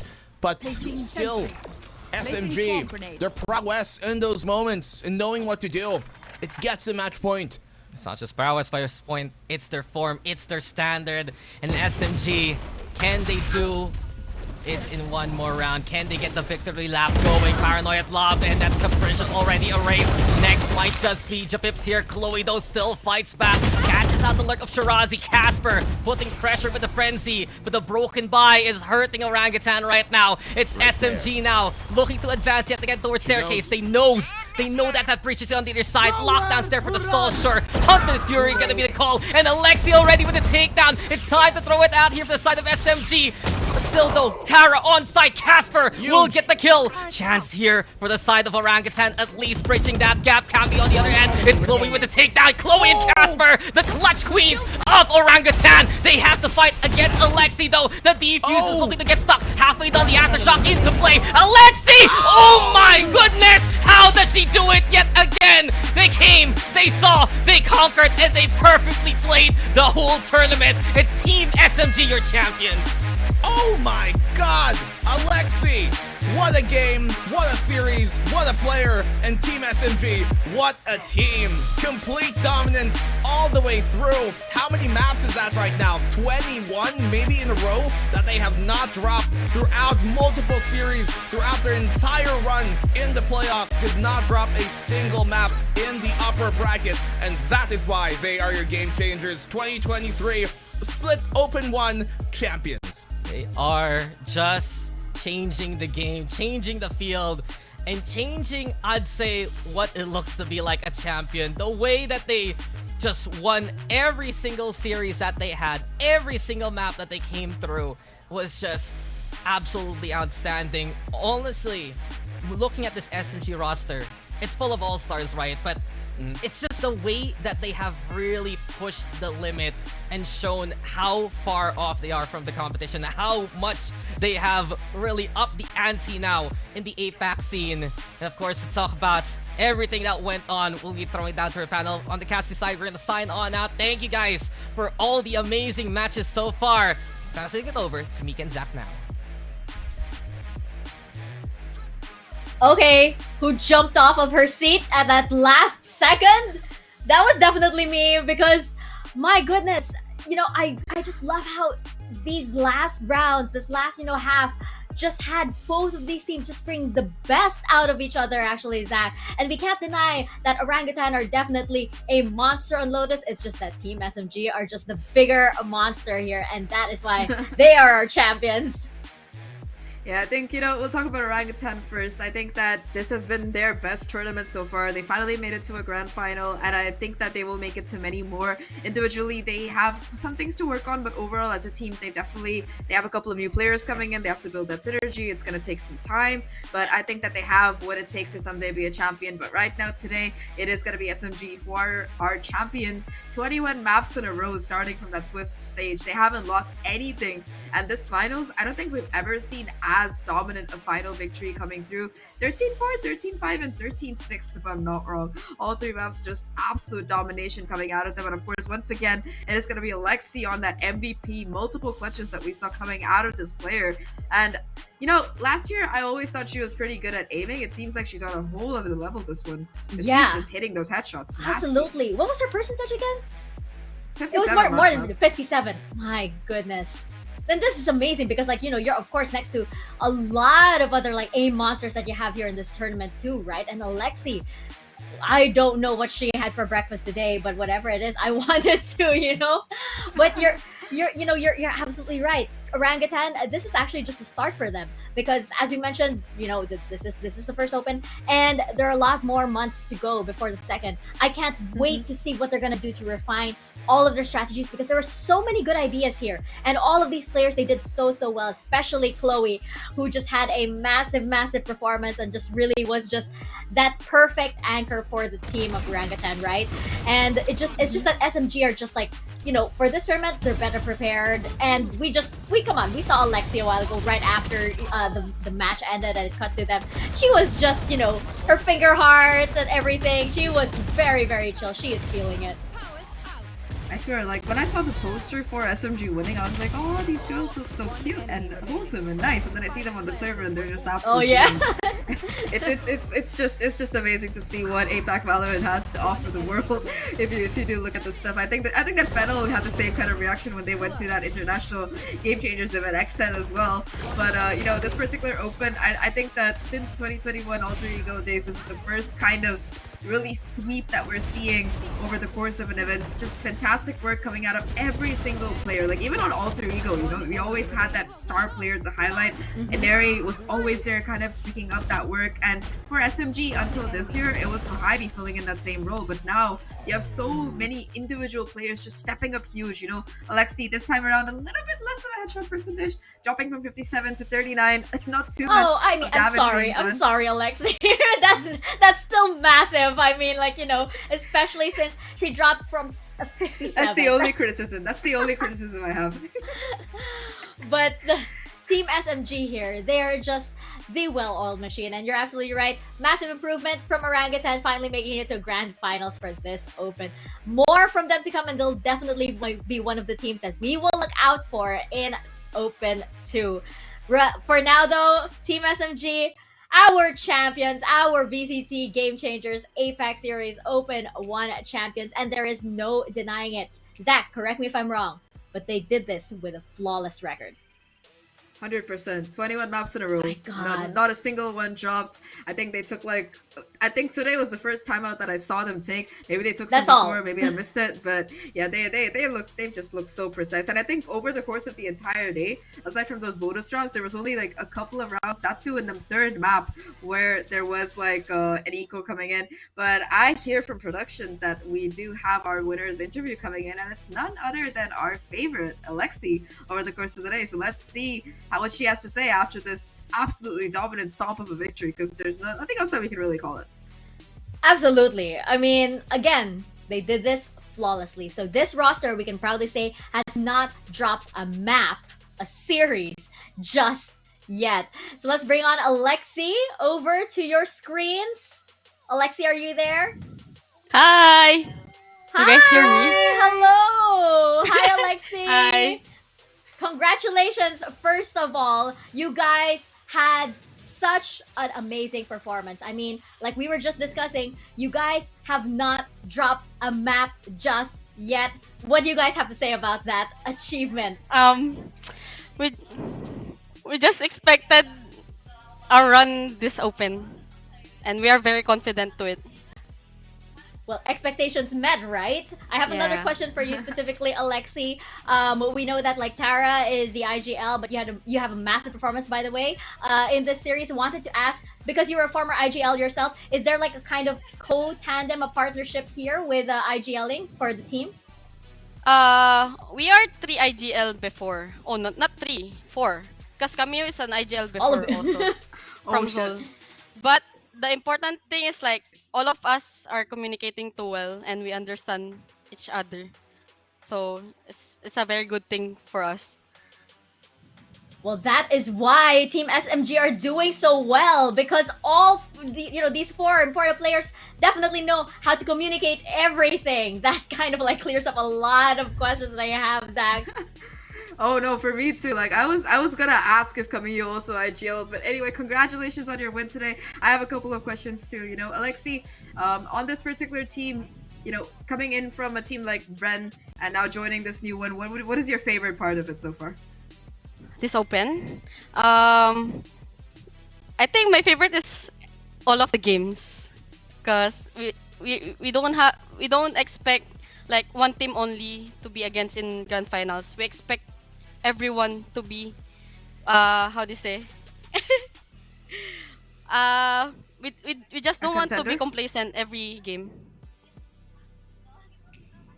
You definitely didn't look complacent. You guys were blazing through like the entire tournament, every single map. All of you look so confident and some really fantastic work done. Now though, you've kind of set the bar. You have the crown. You're the new target that everyone's kind of aiming to shoot down at. Do you have any message that you want to extend to not just people who support you, but also your opponents who are kind of gunning for you right now?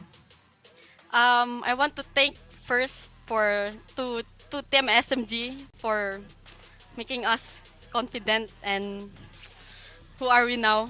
Because if there's no management of Team SMG, we're not here. That's all. That's wonderful.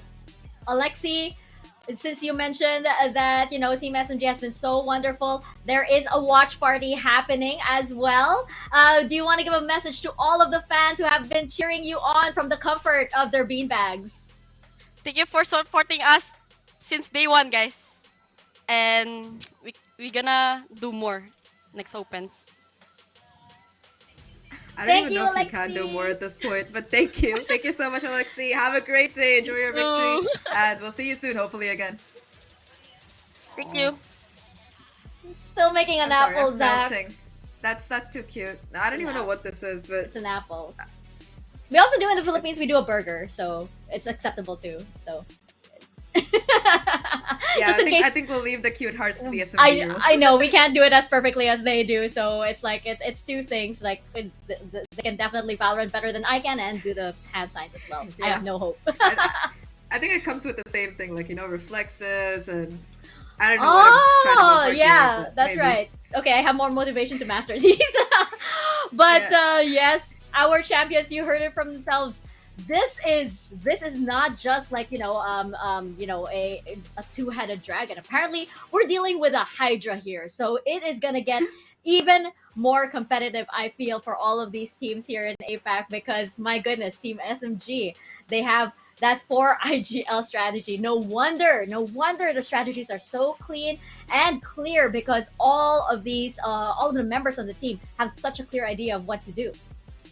Yeah, I think last year when we were heading into LCQ, it was Tara and Kohybe going for like co-IGL roles. But this time around, it is going to be, like you mentioned, that 4 IGL. I knew that Alexi was IGL. I didn't know that Camille was also there, but just insane stuff coming out of this team. Big brains, big aim. Just fantastic work. But, this bracket, it's testament to what SMG have achieved here. They've swept through every major team. They started off with South Asian newcomers Global Esports, and all things considered, I think that Global Esports, they had the best kind of performance against SMG over the course of this tournament. They were able to pull off like at least one close map. I think it was like 13-9 or something. But yeah, after that, it was just a stomp. They 2-0'd Sapphire, 2-0'd Kaguya, and now 3-0 Orangutan. Like, they haven't dropped anything. They haven't slowed down. Yeah, and I don't think that's gonna stop for the rest of the year. I mean, these girls are just getting started, just like all of our other teams here at Game Changers APAC. As we mentioned, it's just the top of the year. Can you imagine what all of these teams are gonna look like when we get into Open 2? And I think it's wonderful to see this because it fully encapsulates, why it's so important for VCT Game Changers to keep going because we see these teams evolving now. We see these ladies, coming into their own and really getting empowered. It's like, oh, this is what you build on after, setting up this kind of league at this kind of level for these ladies. It's so exciting, Zach. Yeah, I think that over the course of this tournament, SMG, they've kind of exemplified what happens when you bring the best of multiple regions together, give them the resources to work with. You could see them in their boot camp. They looked so happy to be supported. And this is what players like this, women like this can achieve when given a chance. And it's just so hopeful and it makes me so happy. But I think that hopefully we see more of this coming out of the rest of the teams, more boot camps, more infrastructure. But I think for this Open, at least, that's going to be it from everybody here at VCT Game Changers. It's me, Zach. With me here is the wonderful, the one and only Mika Fabs. And we will see you again next time for sure.